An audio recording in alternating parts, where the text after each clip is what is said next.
ಯುಗ ಯುಗಾದಿ ಕಳೆದರೂ ಯುಗಾದಿ ಮರಳಿ ಬರುತ್ತಿದೆ, ಹೊಸ ವರುಷಕ್ಕೆ ಹೊಸ ಹರುಷವ ಹೊಸತು ಹೊಸತು ತರುತ್ತಿದೆ. ಈ ಗಾಯನವನ್ನು ಪ್ರತಿ ಯುಗಾದಿಯಲ್ಲಿ ನಾವು ಕೇಳ್ತಾ ಬಂದಿದ್ದೇವೆ. ಹೊಸ ವರುಷಕ್ಕೆ ಹೊಸ ಹರುಷವ ಹೊಸತು ಹೊಸತು ತರುತ್ತಿದೆ ಎನ್ನುವಂತಹ ಆ ಕವಿಯ ಕಲ್ಪನೆ ನಮ್ಮ ಋಷಿ ವಿಜ್ಞಾನಿಗಳ ಒಂದು ಜ್ಞಾನವನ್ನು ಆಧರಿಸಿ ಇರುವುದು ನಮಗೆ ಗಮನಕ್ಕೆ ಬರುತ್ತೆ. ಮಿತ್ರರೇ, ಈ ಒಂದು ಭೂಮಿ ಸೃಷ್ಟಿಯಾದಾಗಿನಿಂದ ಸೂರ್ಯನ ಯಾವ ದಿಕ್ಕಿನಲ್ಲಿ ಈ ಭೂಮಿಯು ತನ್ನ ಚಲನೆಯನ್ನು ಯಾವ ಬಿಂದುವಿನಿಂದ ಪ್ರಾರಂಭಿಸಿ ಮತ್ತೆ ಅದೇ ಬಿಂದುವನ್ನು ಮತ್ತೆ ಪುನಃ ಸೇರಿತೋ ಅದನ್ನೇ ಯುಗದ ಆದಿಯ ಬಿಂದು ಎಂಬುದಾಗಿ ನಾವು ಪರಿಗಣಿಸ್ತೇವೆ.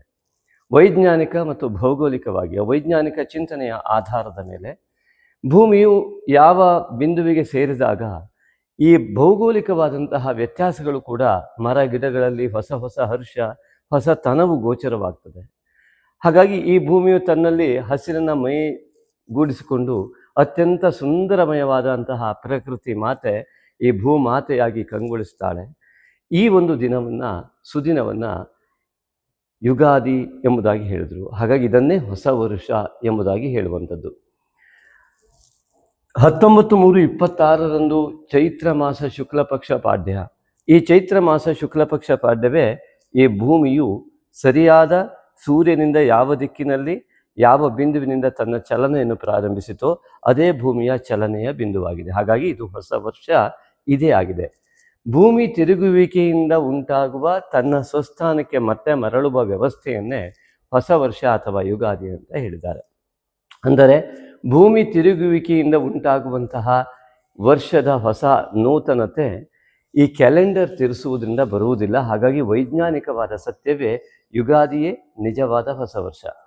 ಮಿತ್ರರೇ, ನಮ್ಮ ಭಾರತೀಯ ಋಷಿ ವಿಜ್ಞಾನಿಗಳ ಆ ಒಂದು ಸಂಪೂರ್ಣ ಭೌಗೋಳಿಕ ಜ್ಞಾನ ಅತ್ಯಂತ ಅದ್ಭುತವಾಗಿರುವುದು ಎಲ್ಲರಿಗೂ ಕೂಡ ತಿಳಿಯದೇ ಇದ್ದರೆ ನಮ್ಮ ಋಷಿ ಮುನಿಗಳ ಆ ಒಂದು ವೈಜ್ಞಾನಿಕ ಜ್ಞಾನವನ್ನು ದಯವಿಟ್ಟು ನೀವು ಯಾವುದಾದ್ರೂ ಮೂಲದ ಮೂಲಕ ಖಂಡಿತ ತಿಳಿದುಕೊಳ್ಳಿ.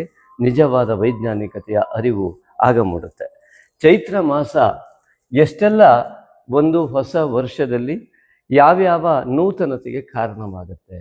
ಅದರಲ್ಲೂ ಈ ಪರಾಭವ ಸಂವತ್ಸರ ಇದು ಅತ್ಯಂತ ಮುಖ್ಯವಾದ ಸಂವತ್ಸರ ಅಂತ ನಮಗೆ ಅನಿಸ್ತಾ ಇದೆ. ಈ ಪರಾಭವ ಸಂವತ್ಸರದಲ್ಲಿ ವಿಶೇಷವಾಗಿ ಪರಾಭವ ಅಂದರೆ ಸೋಲು, ಯಾರಿಗೆ ಸೋಲಾಗತ್ತೆ ಅಂತ ನೋಡಿಕೊಂಡು ಮುಂದೆ ಗ್ರಹ ಸ್ಥಿತಿಯನ್ನು ನೋಡೋಣ. ವಿಶೇಷವಾಗಿ ಈ ಒಂದು ಕೇತು ಮತ್ತು ರಾಹು, ನೀವು ಈ ಒಂದು ಇದರ ಮೂಲಕ ನೋಡ್ತಾ ಹೋದರೆ ಈ ಬೋರ್ಡಿನಲ್ಲಿ ನಮ್ಮ ಯಾವ ಕೃಷ್ಣ ಫಲಕ ಅಂತ ನಾವು ಕರಿತೀವಿ, ಬ್ಲ್ಯಾಕ್ ಬೋರ್ಡ್, ಈ ಬ್ಲ್ಯಾಕ್ ಬೋರ್ಡ್ನಲ್ಲಿ ಈ ಒಂದು ಬಿಳಿಯ ಅಕ್ಷರದಿಂದ ನಮೂದಿತವಾದಂಥ ಈ ಕೇತು ಇರ್ಬೋದು, ಈ ರಾಹು ಇರ್ಬೋದು. ಇದು ಪೂರ್ಣಿಮೆ. ಈ ಚಂದ್ರ 2.5 ದಿನಕ್ಕೆ ಒಂದೊಂದು ಮನೆಯನ್ನು ಎಲ್ಲ ಕಡೆ ಸಂಚರಿಸ್ತಾ ಬರ್ತಾನೆ. ಹಾಗಾಗಿ ಒಂದು ತಿಂಗಳು, ಈ 12 ಮನೆ ದಾಟುವ ಹೊತ್ತಿಗೆ ಒಂದು ತಿಂಗಳಾಗತ್ತೆ. ಇಲ್ಲಿಂದ ಇಲ್ಲಿಗೆ 15 ದಿವಸ ಕೂಡ ಆಗತ್ತೆ. ಹಾಗಾಗಿ ಚಂದ್ರನ ತಿರುಗುವಿಕೆಯ ಮೇಲೆ, ಈ ಭೂಮಿಯ ತಿರುಗುವಿಕೆಯ ಮೇಲೆ ದಿನಗಣನೆ ಆಗ್ತದೆ. ಸೂರ್ಯನ ಸುತ್ತ ತಿರುಗುತ್ತಿರುವ ಭೂಮಿ ತನ್ನ ಸುತ್ತ ತಾನು ಸೂರ್ಯೋದಯದಿಂದ ಮತ್ತೆ ಸೂರ್ಯೋದಯದವರೆಗೆ ತಿರುಗಿದಾಗ ಮತ್ತೆ ಅದೇ ಸೂರ್ಯೋದಯಕ್ಕೆ ಮುಟ್ಟಿದಾಗ ಒಂದು ದಿನ ಅಂತ ಪರಿಗಣನೆ ಆಗತ್ತೆ. ರಾತ್ರಿ ಯಾವತ್ತೂ ಕೂಡ ಅದು ರಾತ್ರಿ ಆಗಿರುತ್ತೆ. ಅದು ಸನ್ ಡೇ. ರಾತ್ರಿ 12:01 ಸೂರ್ಯನೂ ಇರೋದಿಲ್ಲ, ಸನ್ನು ಇರೋದಿಲ್ಲ, ಡೇನೂ ಇರೋದಿಲ್ಲ, ಅದು ನೈಟ್ ಆಗಿರುತ್ತೆ. ಹಾಗಾಗಿ ಯಾವಾಗ ಸೂರ್ಯದ ಉದಯದಿಂದ ಮತ್ತೆ ಸೂರ್ಯೋದಯದವರೆಗೆ ಮಾತ್ರ ಸೂರ್ಯನು ದಿನಕರ ಎಂಬುದಾಗಿ ಹೇಳಿರುವುದರಿಂದ ಈ ಸೂರ್ಯನು ದಿನವನ್ನು ಪ್ರಾರಂಭಿಸುವಂತಹ ಒಂದು ಆಕಾಶಕಾಯ ನಕ್ಷತ್ರ. ಹಾಗಾಗಿ ನಕ್ಷತ್ರ ಅದು ಯಾವತ್ತೂ ಕೂಡ ನಾಶವಾಗದಿರುವಂತೆ, ನಮ್ಮ ಜೀವಿತಾವಧಿಯಲ್ಲಿ ನಾಶವಾಗದೇ ಇರುವಂಥ ಬೆಳಕಿನ ಪುಂಜ. ಆ ಒಂದು ಪುಂಜದಿಂದಾಗಿ ನಮ್ಮ ದಿನಗಣನೆ ಹಾಗೂ ಈ ಪಾಡ್ಯ ಬಿದಿಗೆ ಎಂಬುದಾಗಿ ಪಕ್ಷದ ಈ 30 ದಿನಗಳ ಗಣನೆಯನ್ನು ಕೂಡ ಚಂದ್ರನ ಮೂಲಕ ನಿರ್ಧಾರ ಮಾಡುವಂಥದ್ದು. ಹಾಗಾಗಿ ನಮಗೆ ಸರಿಯಾಗಿ ಗೊತ್ತಾಗುತ್ತೆ, ಈ 360 ಡಿಗ್ರಿ ಇಲ್ಲಿ ಭೂಮಿ ಇದೆ ಅಂತಾದರೆ ಭೂಮಿ ಸೂರ್ಯನ ಸುತ್ತ ಇಲ್ಲಿಂದ ತಿರುಗಿ ಹೀಗೆ ಮತ್ತೆ ಹೀಗೆ ಇಲ್ಲಿವರೆಗೆ ಬರುವಲ್ಲಿಗೆ 360 ದಿವಸ ಏನಾಗುತ್ತೆ, ಅದನ್ನೇ 360 ಡಿಗ್ರಿ ಅಂತ ಹೇಳಿದ್ದಾರೆ ಮಿತ್ರರೇ. ಹಾಗೆಯೇ ಈ ಒಂದು ಚಂದ್ರ ಈ 12 ರಾಶಿಯನ್ನು ಬರುವುದನ್ನೇ ಶುಕ್ಲ ಪಕ್ಷ, ಕೃಷ್ಣ ಪಕ್ಷ ಮತ್ತು ಮಾಸ, ಒಂದು ತಿಂಗಳು ಎಂಬುದಾಗಿ ಪರಿಗಣಿಸ್ತಾ ಬಂದಿದ್ದಾರೆ. ಹಾಗಾಗಿ ಬೆಳಕಿನ ತಿಂಗಳು, ಬೆಳದಿಂಗಳು, ಪೂರ್ಣಿಮೆಯ ದಿನವನ್ನು ಮಧ್ಯದಲ್ಲಿ ಇರಿಸಿಕೊಂಡು ಅಮಾವಾಸ್ಯೆಯಿಂದ ಮತ್ತೆ ಪೂರ್ಣಿಮೆ ಮತ್ತೆ ಅಮಾವಾಸ್ಯೆಗೆ ಬರುವಲ್ಲಿವರೆಗೆ ಸರಿಯಾಗಿ 30 ದಿನಗಳಾಗುತ್ತೆ. ಹೀಗೆ ಈ ಒಂದು ಆಧಾರದ ಮೇಲೆ ನಮ್ಮ ಚೈತ್ರ ಮಾಸ, ವೈಶಾಖ ಮಾಸಾದಿಗಳು ಖಂಡಿತವಾಗಿಯೂ ನಮ್ಮ ಭಾರತೀಯ ಪರಂಪರೆಯಲ್ಲಿವೆ. ಈ ಚೈತ್ರ ಮಾಸದ ಹೊಸತನವನ್ನು ನೋಡ್ತಾ ಹೋದರೆ ಅತ್ಯಂತ ವಿಶೇಷವಾಗಿ ನಮಗೆ ಕಂಡು ಬರುವುದು ಈ ಕೇತುವಿನಿಂದ ಇಲ್ಲಿಯವರೆಗೆ ರಾಹು ಬರುವಲ್ಲಿವರೆಗೂ ಕೂಡ ಯಾವುದೇ ಗ್ರಹಸ್ಥಿತಿಗಳು ಕಂಡು ಬರುವುದಿಲ್ಲ. ಈ ಕೇತುವಿನಿಂದ ಈ ದಿಕ್ಕಿನಲ್ಲಿ ಸಂಪೂರ್ಣವಾಗಿ ಎಲ್ಲ ಗ್ರಹಗಳು ಕಂಡು ಬರುತ್ತವೆ. ರಾಹು ಮತ್ತು ಕೇತುಗಳು ಭೂಮಿಯ ನೆರಳಿನ ಸಂಪಾತ ಬಿಂದುವಾಗಿರುವುದರಿಂದ ಆ ಸಂಪಾತ ಬಿಂದುವನ್ನು ಇಟ್ಟುಕೊಂಡು ಲೆಕ್ಕಾಚಾರ ಮಾಡಿದಾಗ ಈ ಒಂದು ಪಾಡ್ಯದ ದಿನ ಇರುವಂಥ ಗ್ರಹಸ್ಥಿತಿ ಇದಾಗಿರುವುದರಿಂದ ಕೇತುವಿನ ಚಲನೆ ಈ ಮುಖವಾಗಿ ಬಂದು ರಾಹುವಿನ ಚಲನೆ ಈ ಮುಖವಾಗಿ ಇರುವುದರಿಂದ ಕೇತುವಿನ ಪ್ರಭಾವಕ್ಕೆ ಒಳಗಾಗುವ ಇಷ್ಟು ಗ್ರಹಗಳು ಈ ಪರಾಭವ ಸಂವತ್ಸರದಲ್ಲಿ ಕಂಡುಬರುತ್ತದೆ. ಇದು ಮೊದಲ ವಿಷಯ. ಈ ಪರಾಭವ ಸಂವತ್ಸರದ ಅತ್ಯಂತ ವೈಶಿಷ್ಟ್ಯವಾದ ಈ ದಿನ ಹೇಗಿದೆ ಅಂತ ನೋಡಿದ್ರೆ, ಅನೇಕರು ಹೇಳ್ತಾ ಇದ್ರು, ಕೆಟ್ಟದನ್ನು ಮಾಡೋರಿಗೆ ಏನೂ ಆಗೋದಿಲ್ವಾ, ದೇವರನ್ನೇ ನಂಬದೇ ಇದ್ದವರಿಗೆ ಏನೂ ಆಗೋದಿಲ್ವಾ? ಅನಿವಾರ್ಯತೆ ಸೃಷ್ಟಿಯಾಗುವ ಕಾಲ ಬಂದಿದೆ ಮಿತ್ರರೇ. ಈ ಕೇತುವಿನ ಒಂದು ಪ್ರಭಾವಕ್ಕೆ ಒಳಗಾದಂತಹ ಯಾವುದೇ ವ್ಯಕ್ತಿ ಅವನು ದೇವರ ಮೇಲೆ, ತಾಯಿ ತಂದೆಯ ಮೇಲೆ ಮತ್ತು ಸಮಾಜವನ್ನು ಒಳ್ಳೆಯ ನಡೆಯತ್ತ ತೆಗೆದುಕೊಂಡು ಹೋಗುವ ಚಿಂತನೆ ಇಲ್ಲದಂತಹ ಮನಸ್ಥಿತಿ ಇದ್ದವರು ಎಲ್ಲರಿಗೂ ಕೂಡ ಈ ಒಂದು ಕಾಳಸರ್ಪ ಯೋಗದ ಅತ್ಯಂತ ದೊಡ್ಡ ಪರಿಣಾಮ ಅವರ ಮೇಲೆ ದುಷ್ಪರಿಣಾಮವಾಗಿ ಪರಿಣಮಿಸುವ ಎಲ್ಲ ಲಕ್ಷಣಗಳು ಕಂಡುಬರುತ್ತೆ. ಕಾಲಸರ್ಪ ಯೋಗ, ಕಾಲ ಮತ್ತು ಸರ್ಪ. ಕಾಲ ಅಂತಂದರೆ ಕಪ್ಪು ಅಥವಾ ನೆರಳು ಎಂಬುದಾಗಿ ಅರ್ಥ. ಆ ಭೂಮಿಯ ನೆರಳು ಮತ್ತು ಸರ್ಪ ಗ್ರಾವಿಟಿ ಪವರ್. ನಮೋ ಅಸ್ತು ಸರ್ಪೇಭ್ಯೋ ಏಕೇಚ ಪೃಥಿವೀ ಮನು ಎನ್ನುವ ಹಾಗೆ ಆ ಅಂತರಿಕ್ಷ ದಿವಿತೇಭ್ಯ ಸರ್ಪೇಭ್ಯೋ ನಮಃ ಸಂಕರ್ಷಣ, ಆಕರ್ಷಣ ಶಕ್ತಿ, ಅದೇ ಆದಿಶೇಷ. ಹಾಗಾಗಿ ಇಲ್ಲಿಂದ ಈ ರಾಹು ಮತ್ತು ಕೇತುವಿನ ಪ್ರಭಾವಕ್ಕೆ ಒಳಗಾಗುವ ಯಾವ ವ್ಯವಸ್ಥೆ ಇದೆ, ಎಲ್ಲ ಗ್ರಹಗಳು ಇದಕ್ಕೆ ಪ್ರಭಾವಕ್ಕೆ ಒಳಗಾಗುವ ವ್ಯವಸ್ಥೆಯನ್ನು ಇದು ಕೇತುಗ್ರಸ್ತವಾಗಿ ಕಾಳಸರ್ಪ ಯೋಗದಿಂದ, ಕೇತುಗ್ರಸ್ತ ಕಾಳಸರ್ಪ ಯೋಗದೊಂದಿಗೆ ಪರಾಭವ ಸಂವತ್ಸರ ಪ್ರಾರಂಭವಾಗ್ತಾ ಇದೆ. ಇದು ಅತಿ ಮುಖ್ಯವಾದ ಅಂಶ ಪರಾಭವ ಸಂವತ್ಸರಕ್ಕೆ. ಹಾಗಾಗಿ ಕೇತುಗ್ರಸ್ತ ಕಾಳಸರ್ಪ ಯೋಗ ಎನ್ನುವಂಥದ್ದೇನಿದೆ, ಈ ಕೇತುವಿನಿಂದ ಗ್ರಸ್ತವಾದಾಗ ಸ್ವಾಭಾವಿಕವಾಗಿ ಕೇತು ಅಧ್ಯಾತ್ಮಕಾರಕನಾಗಿ ಮೋಕ್ಷಕಾರಕನಾಗಿರುವುದರಿಂದ ಸಂವತ್ಸರದ ಹೆಸರು ಕೂಡ ಪರಾಭವ ಎಂಬುದಾಗಿ ಬಂದಿರುವುದರಿಂದಾಗಿ ಈ ಪರಾಭವ ಸಂವತ್ಸರ ಸೋಲನ್ನು, ಯಾರಿಗೆ ಆಧ್ಯಾತ್ಮಿಕತೆಯ ಉನ್ನತಿಯತ್ತ ಗಮನವಿಲ್ಲವೋ ಅವರ ಸೋಲು ಖಂಡಿತ.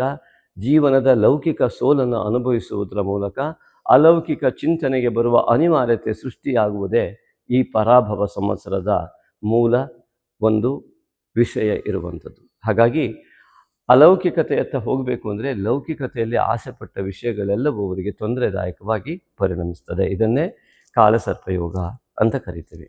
ಆದ್ದರಿಂದ ಲೌಕಿಕತೆಯ ಆಸೆಗಳಿಗೆ ಬೆಂಕಿ ಬೀಳುವಂಥ ವ್ಯವಸ್ಥೆ ಕೇತು ಮತ್ತು ರಾಹುವಿನಿಂದ ಉಂಟಾಗಿ ಯಾರೆಲ್ಲ ಈ ಒಂದು ದೇವರನ್ನು ನಂಬದೇ ಇರತಕ್ಕಂಥದ್ದು, ಅಶ್ರದ್ಧೆ ಮತ್ತು ಧರ್ಮದ ವಿರುದ್ಧವಾದ ನಡೆಯನ್ನು ಉಳ್ಳವರು, ಮಾನವೀಯ ಧರ್ಮದ ವಿರುದ್ಧ ಇರತಕ್ಕಂಥವ್ರು ಯಾರ್ಯಾರಿದ್ದಾರೋ ಆ ಮಾನವೀಯ ಧರ್ಮದ ವಿರುದ್ಧ, ಪ್ರಕೃತಿಯ ವಿರುದ್ಧ ಇರತಕ್ಕಂತಹ ಎಲ್ಲ ವ್ಯಕ್ತಿಗಳಿಗೂ ಕೂಡ ಈ ಕೇತುಗ್ರಸ್ತ ಕಾಳಸರ್ಪ ಯೋಗ ಸಂಪೂರ್ಣವಾಗಿ ಪರಾಭವ ಸಂವತ್ಸರದಲ್ಲಿ ಪರಾಭವವನ್ನೇ ಮಾಡುವಂಥದ್ದು.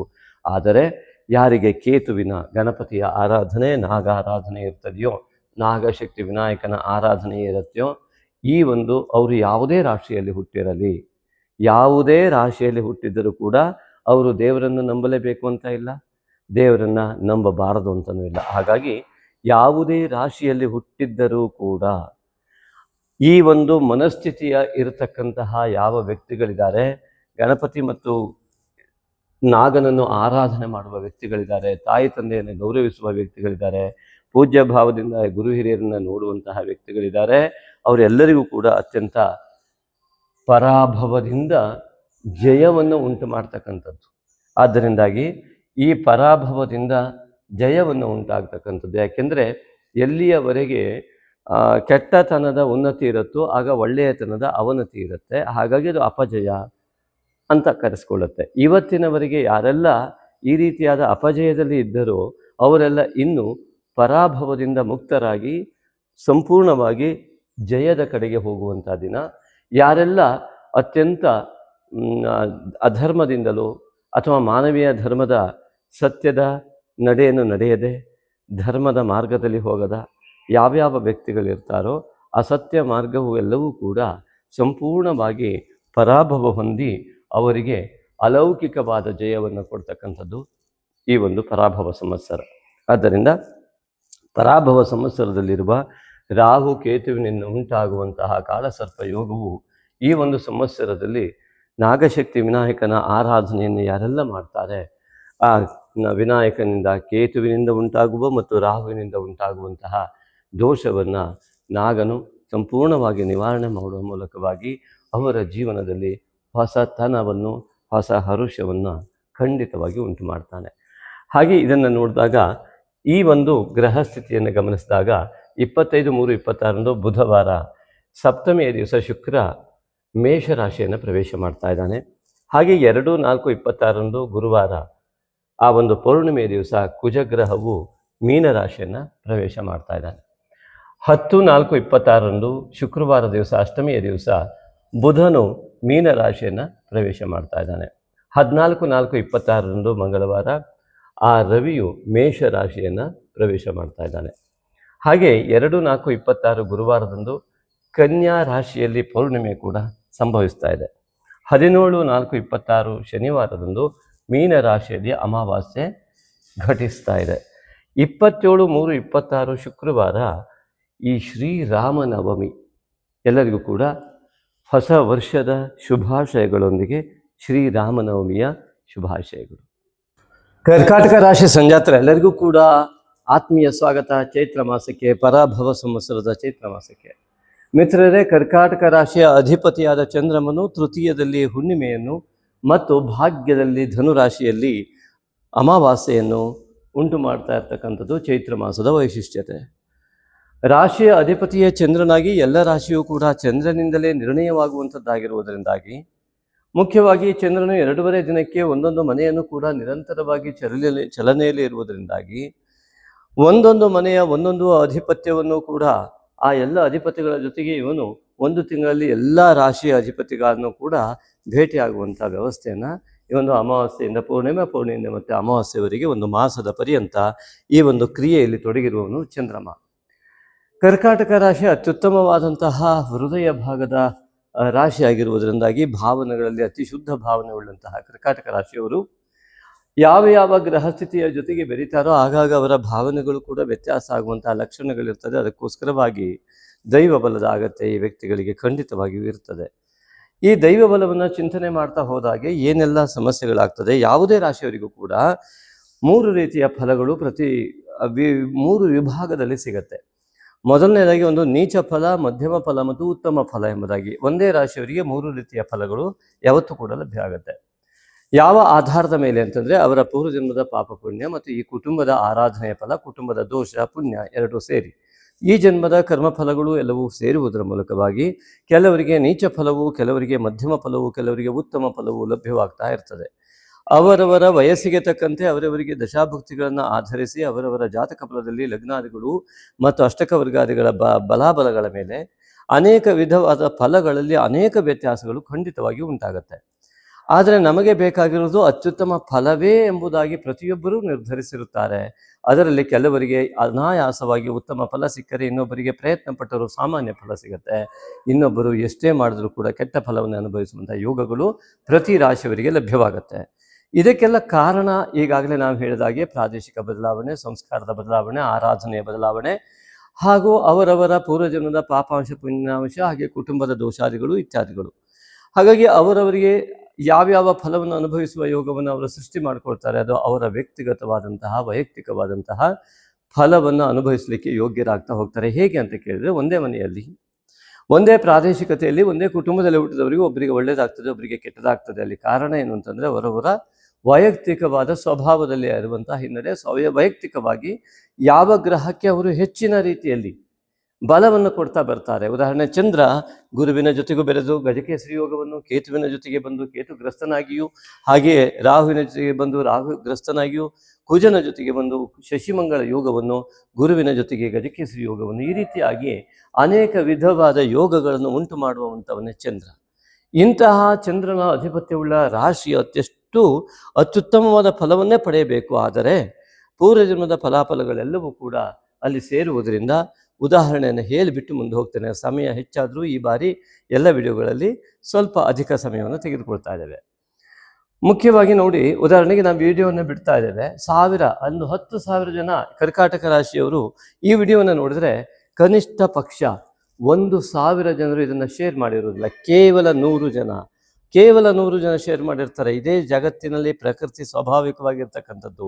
ತಮ್ಮಲ್ಲಿ ತಾವು ಬದಲಾವಣೆಯನ್ನು ತಂದುಕೊಳ್ಳಿಕ್ಕೆ ತುಂಬ ಕಷ್ಟಪಡ್ತಕ್ಕಂಥ ಜನರ ಸಂಖ್ಯೆ ಜಾಸ್ತಿ ಇರ್ತದೆ. ಹಾಗಾಗಿ ಕಷ್ಟಪಡುವವರ ಜನರ ಸಂಖ್ಯೆ ಜಾಸ್ತಿ, ಮಧ್ಯಮ ಫಲದವರು ಒಂದಿಷ್ಟು, ಇನ್ನು ಉತ್ತಮ ಫಲವನ್ನು ಕೆಲವು ಜನರು ಪಡಿತಾರೆ. ಯಾಕೆಂದರೆ ನೋಡಿ, ಒಳ್ಳೆಯ ಮಾಹಿತಿಯನ್ನು ನೀವು ಸಾಮಾನ್ಯವಾಗಿ ಯೂಟ್ಯೂಬ್ ನೋಡ್ತೀರಾ ಅಥವಾ ಇನ್ಯಾವುದೇ ಸೋಷಿಯಲ್ ಮಾಧ್ಯಮವನ್ನು ನೋಡಿ, ಯಾವುದು ಕೆಟ್ಟ ವಿಚಾರವೋ ಅಥವಾ ಬೇಡವಾದ ವಿಚಾರವೋ ಅದು ಅತ್ಯಂತ ಹೆಚ್ಚಿನ ಮಟ್ಟದಲ್ಲಿ ಅದು ಜನ ನೋಡಿರ್ತಾರೆ. ನೀವು ಬೇಕಾದಷ್ಟು ವಿಡಿಯೋಗಳನ್ನು ಚೆಕ್ ಮಾಡಿ ನೋಡಿ. ನಾವು ತಮಾಷೆಗೆ ಹೇಳ್ತಾ ಇಲ್ಲ, ಇದು ಸೀರಿಯಸ್ ಆಗಿ ಹೀಗೆ ಇರೋದು. ಹಾಗಾಗಿ ಉತ್ತಮವಾದ ಸಂಸ್ಕಾರದತ್ತ, ಉತ್ತಮವಾದ ಮನೋಭಾವನೆಯನ್ನು ಬೆಳೆಸಿಕೊಳ್ಳುವಲ್ಲಿ ಅನೇಕ ಜನರು ವಿಫಲರಾಗ್ತಾ ಇರ್ತಾರೆ. ಈ ಒಂದು ವಿಡಿಯೋದಿಂದ ಅನೇಕ ಜನರ ಪುಣ್ಯ, ಲಾಭ ಎಲ್ಲವೂ ಕೂಡ ಅತ್ಯುತ್ತಮವಾದಂತಹ ಫಲವನ್ನು ಪಡೆಯುವಂಥ ಯೋಗ ವಿಡಿಯೋ ನೋಡುವುದರಿಂದಲೇ ಉಂಟಾಗಲಿಕ್ಕೆ ಸಾಧ್ಯತೆ ಉಂಟು. ಅವರು ಜೀವನದಲ್ಲಿ ಅಳವಡಿಸಿಕೊಂಡ್ರೆ ಖಂಡಿತವಾಗಿಯೂ ನಮ್ಮ ಅನೇಕ ವಿಡಿಯೋಗಳನ್ನು ನೋಡಿದ್ರೆ ಇದು ಸಾಧ್ಯ ಇದೆ. ಅನೇಕರು ಈ ಫೀಡ್ಬ್ಯಾಕನ್ನು ನಮಗೆ ಈಗಾಗಲೇ ಕೊಟ್ಟಿದ್ದಾರೆ ಕೂಡ. ಉದಾಹರಣೆಗೆ ನಾಗಶಕ್ತಿ ವಿನಾಯಕನ ಆರಾಧನೆಯ ಫಲವನ್ನು ಈಗಾಗಲೇ ಆರಾಧನೆ ಮಾಡಿದವರು ನಮಗೆ ಈಗಾಗಲೇ ಫೀಡ್ಬ್ಯಾಕ್ ಕೊಟ್ಟು, ಅದರಲ್ಲೂ ಕೂಡ ಕೇಶವ ಪ್ರಸಾದನವರು ಅದನ್ನು PDF ಮಾಡೋ ಕೂಡ ಅನೇಕರಿಗೆ ಹೆಲ್ಪ್ ಆಗಲಿ ಅಂತ ನಮಗೆ ಕಳಿಸಿ, ಅನೇಕರಿಗೆ ನಾವು ಅದನ್ನು ಕೂಡ ಕಳಿಸ್ತಾ ಇದ್ದೀವಿ. ಮೊದಲಿಗೆ ಕೇಶವ ಪ್ರಸಾದ್ ಅವರಿಗೂ ಕೂಡ ನಮ್ಮ ಆತ್ಮೀಯ ಧನ್ಯವಾದಗಳು.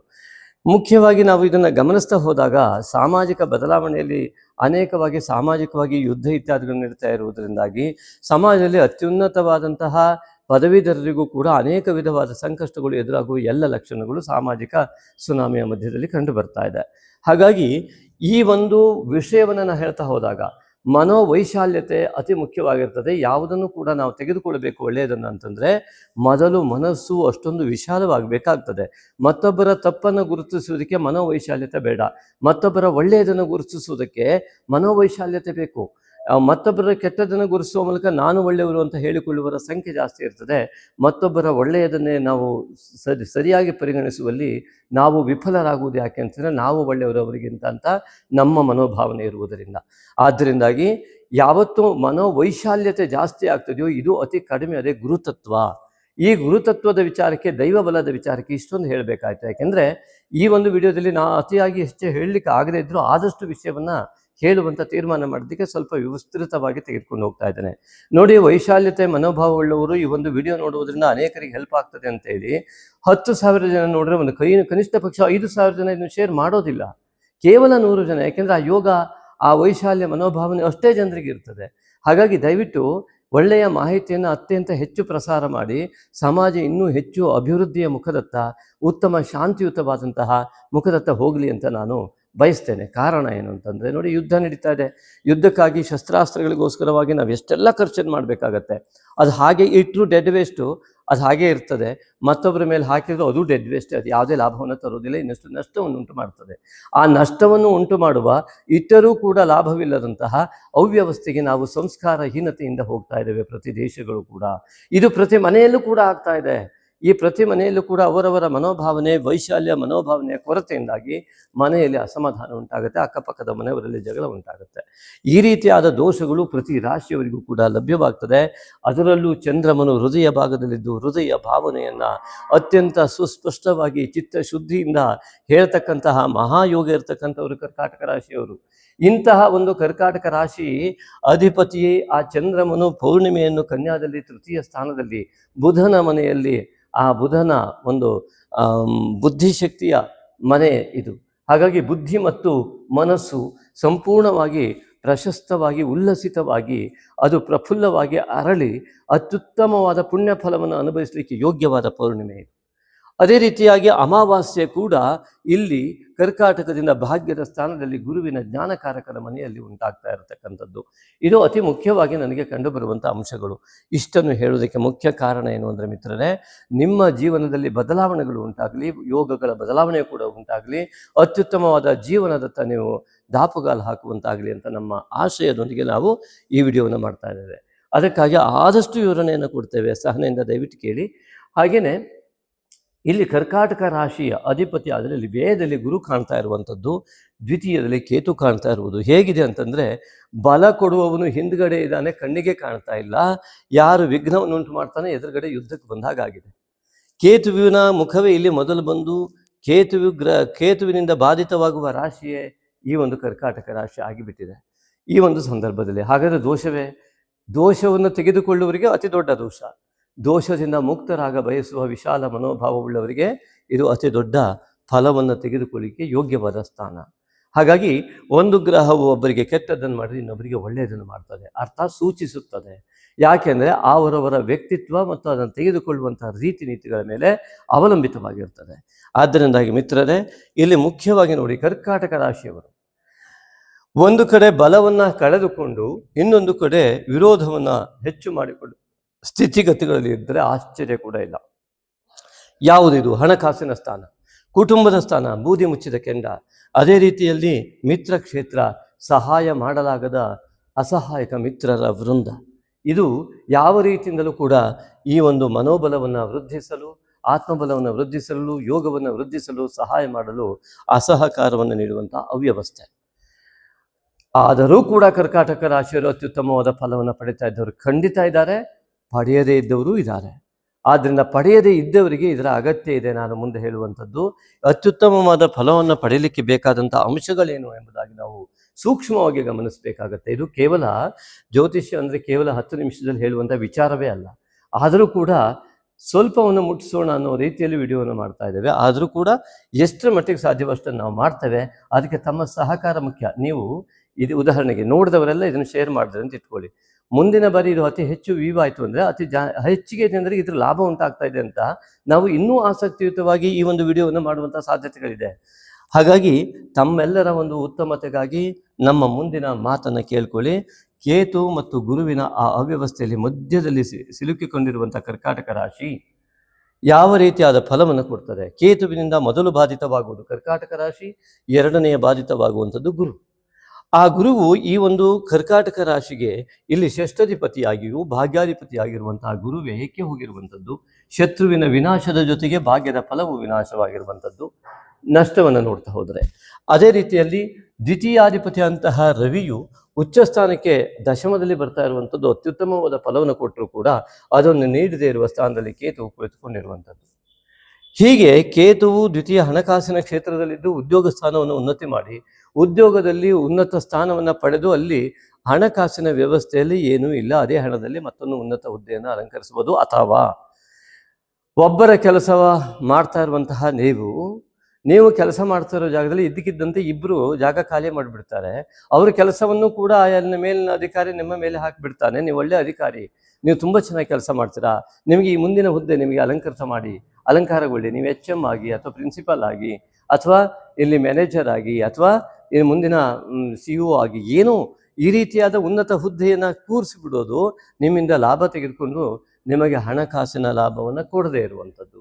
ಈ ರೀತಿಯಾಗಿ ನಿಮ್ಮಿಂದ ಕೆಲಸ ಅತಿಯಾಗಿಯೂ ನಿಮ್ಮಿಂದ ಪರಿಶ್ರಮ ಅತಿಯಾಗಿಯೂ ಬೇರೆಯವರಿಗೆ ಹೋದರೂ ಕೂಡ ನಿಮಗೆ ಲಾಭ ಇಲ್ಲದಂತೆ ಮಾಡುವಂತಹ ದೋಷ ಕೇತು ದೋಷ. ಆದ್ದರಿಂದಾಗಿ ಇದಕ್ಕೆ ಪರಿಹಾರ ಇಲ್ಲವೇ? ಖಂಡಿತ ಇದೆ. ಆದರೆ ಈ ಇಕ್ಕಟ್ಟಿನ ಪರಿಸ್ಥಿತಿ ಇದೆಯಲ್ಲ, ಇದನ್ನು ಸರಿ ಮಾಡಿಕೊಳ್ಳುವುದು ಅತಿ ಬುದ್ಧಿವಂತಿಕೆಯವರಿಗೆ ಮಾತ್ರ ಸಾಧ್ಯ. ಏನು ಹಾಗಾದರೆ? ಎಲ್ಲರಿಗೂ ಬುದ್ಧಿ ಇರುತ್ತದೆಯಲ್ಲ, ಎಲ್ಲರಿಗೂ ಖಂಡಿತ ಬುದ್ಧಿ ಇದೆ. ನಿರ್ಣಯಗಳಲ್ಲಿ ಗೊಂದಲ ಇರ್ತದೆಯಲ್ಲ, ಎಲ್ಲಿ ದೇವರ ಮೇಲೆ ನಂಬಿಕೆಯಲ್ಲಿ ಪರಿಣಾಮ ಅಥವಾ ನಿತ್ಯ ನಡೆನುಡಿಯಲ್ಲಿ ಮಾತಿನಲ್ಲಿ ಉದ್ವಿಗ್ನತೆ, ಅರ್ಥಾತ್ ಅತಿ ಕೋಪ, ಅತಿ ಶೀಘ್ರ ಕೋಪ. ಅಂದರೆ ಚಂದ್ರ ಕುಜಯುತಿ ಇದ್ದು ಚಂದ್ರ ರಾಹುಯುತಿ ಇರುವಂಥ ಜಾತಕಗಳೆಲ್ಲ ಇರ್ತವೆ. ಹಾಗಾಗಿ ಅಂಥವರಿಗೆಲ್ಲ ಏನಾಗುತ್ತೆ ಅಂದರೆ ಇದರ ಅತಿ ಕೆಟ್ಟ ಫಲವನ್ನು ಅನುಭವಿಸುವ ಯೋಗ ಬಂದೇ ಬಿಡುತ್ತೆ. ಆದ್ದರಿಂದಾಗಿ ಅವ್ರು ಏನು ಮಾಡಬೇಕಾಗತ್ತೆ ಅಂತಂದರೆ, ಮೊದಲನೇದಾಗಿ ಗುರುತತ್ವವನ್ನು ಜಾಸ್ತಿ ಜಾಗೃತ ಮಾಡ್ಕೊಳ್ಬೇಕಾಗತ್ತೆ. ನಿಮ್ಮ ಜಾತಕದಲ್ಲಿ ಪೂರ್ವಜನ್ಮದಿಂದ ಬಂದಂತಹ ಗುರು ಅತ್ಯುತ್ತಮವಾಗಿದ್ದಲ್ಲಿ ಅತ್ಯುತ್ತಮವಾದ ಫಲವನ್ನು ನೀವು ಅನುಭವಿಸ್ತಾ ಇರ್ತೀರ, ಅದರಲ್ಲಿ ಯಾವ ಸಂದೇಹ ಇಲ್ಲ.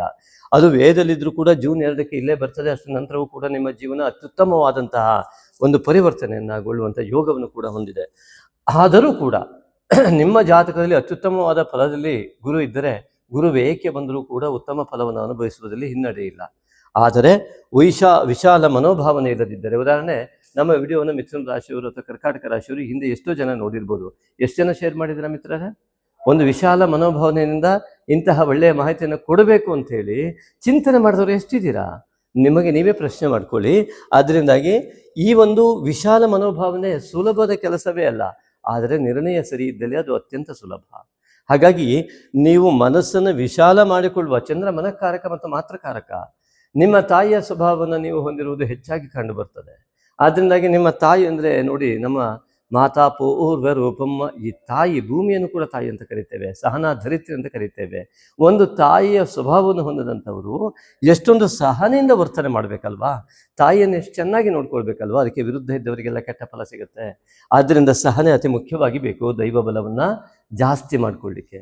ದೈವ ಬಲ ಅರ್ಥಾತ್ ನಿಮಗೆ ಬೇಕಾದಂತಹ ಗುರುಬಲ, ಅದೇ ವಿಶಾಲ ಮನೋಭಾವನೆ. ತ್ಯಾಗೇ ನೈಕೆ ಅಮೃತತ್ವಮ ನಶುಹು ಎನ್ನುವಂತಹ ಯಾವ ಮಹಾನಾರಾಯಣ ಉಪನಿಷತ್ತಿನ ವಾಕ್ಯ ಇದೆ, ಅಮೃತತ್ವವನ್ನು ತ್ಯಾಗದಿಂದ ಮಾತ್ರ ಎಲ್ಲರೂ ಕೂಡ ಗಳಿಸಿದರೆ ಹೊರತು ತ್ಯಾಗವಿಲ್ಲದ ಯಾವ ಜೀವನವೂ ಕೂಡ ಯಾವತ್ತೂ ಕೂಡ ಅದು ಅತ್ಯಂತ ಅಮೃತತ್ವದ ಕಡೆಗೆ ಹೋಗಲೇ ಇಲ್ಲ. ಅದಕ್ಕೋಸ್ಕರವಾಗಿ ಈ ಗುರುತತ್ವ ಜಾಗೃತವಾಗದಿದ್ದಲ್ಲಿ ಯಾವ ಗಜಕೇಸರಿ ಯೋಗವು ಕೆಲಸವೇ ಮಾಡೋದಿಲ್ಲ. ಹಾಗಾಗಿ ಜಾತಕದಲ್ಲಿ ಗುರು ಗಜಕೇಸರಿ ಯೋಗ ಇರ್ತದೆ, ಇಲ್ಲಿ ನೋಡಿದ್ರೆ ಭಿಕ್ಷಾಧಿಪತಿಯಾಗಿ ಅಲ್ದಾಡುವ ಪರಿಸ್ಥಿತಿ ಇರ್ತದೆ. ಅರ್ಥಾತ್ ಅಂತಹ ಒಂದು ಹೀನಾಯ ಮನಸ್ಥಿತಿಯಲ್ಲಿ ನಾವು ಬದುಕಬೇಕಾಗ್ತದೆ. ಕಾರಣ ಏನು? ಗುರುತತ್ವ ಜಾಗೃತವಾಗದೇ ಇರುವಂಥದ್ದು. ಗುರುತತ್ವ ಜಾಗೃತವಾಗೋದಕ್ಕೆ ಏನೇನು ಮಾಡಬೇಕು? ನಮ್ಮ ಪ್ಲೇ ಲಿಸ್ಟಲ್ಲಿ ಹೋದರೆ ಗುರು ಜಾಗೃತಿಗಾಗಿ ನಾವು ವಿಡಿಯೋ ಈಗಾಗಲೇ ಎಷ್ಟು ಹಿಂದೆ ಬಿಟ್ಟಿದ್ದೇವೆ. ಕೇವಲ ರಾಶಿ ಭವಿಷ್ಯ ನೋಡ್ತೀರಾ, ನಮ್ಮ ಚಾನಲಲ್ಲಿ ಬೇರೆದನ್ನು ಕೂಡ ನೋಡಿ, ನಿಮಗೆ ಅನೇಕ ಮಾಹಿತಿಗಳು ಲಭ್ಯವಾಗ್ತಾ ಇರ್ತವೆ. ಈ ಗುರುವಿನ ಒಂದು ತತ್ವವು ಜಾಗೃತಿ ಆಗಬೇಕು ಅಂತಂದರೆ ನಿತ್ಯ ತಾಯಿ ತಂದೆ ನಮಸ್ಕಾರ ಇತ್ಯಾದಿಗಳು ಸಾಮಾನ್ಯ ಕ್ರಿಯೆಗಳಾಗಿದ್ದರೆ ಅದು ಇಲ್ಲದೆ ಯಾವುದೂ ಕೂಡ ಆಗುವುದೇ ಇಲ್ಲ. ಹಾಗಾಗಿ ಈ ಒಂದು ಜ್ಞಾನಕಾರಕನಾದಂತಹ ಗುರುವಿನ ಒಂದು ವಿಶಾಲ ಮನೋಭಾವನೆ ಯಾರಿಗೆ ಜಾಸ್ತಿ ಆಗುತ್ತೋ ಅವರ ಉತ್ತರ ಅಭಿವೃದ್ಧಿ ಆಗ್ತದೆ. ಅಂತಹ ಗುರುಗ್ರಹವನ್ನು ಉತ್ತರ ದಿಕ್ಕಿನಲ್ಲಿ ದೀರ್ಘ ಚತುಸ್ರ ಮಂಡಲದಲ್ಲಿ ಕನಕ ವರ್ಣದಲ್ಲಿ ಸ್ಥಾಪನೆ ಮಾಡ್ತಾರೆ. ಕಾರಣ ಏನು ಹೇಳಿ?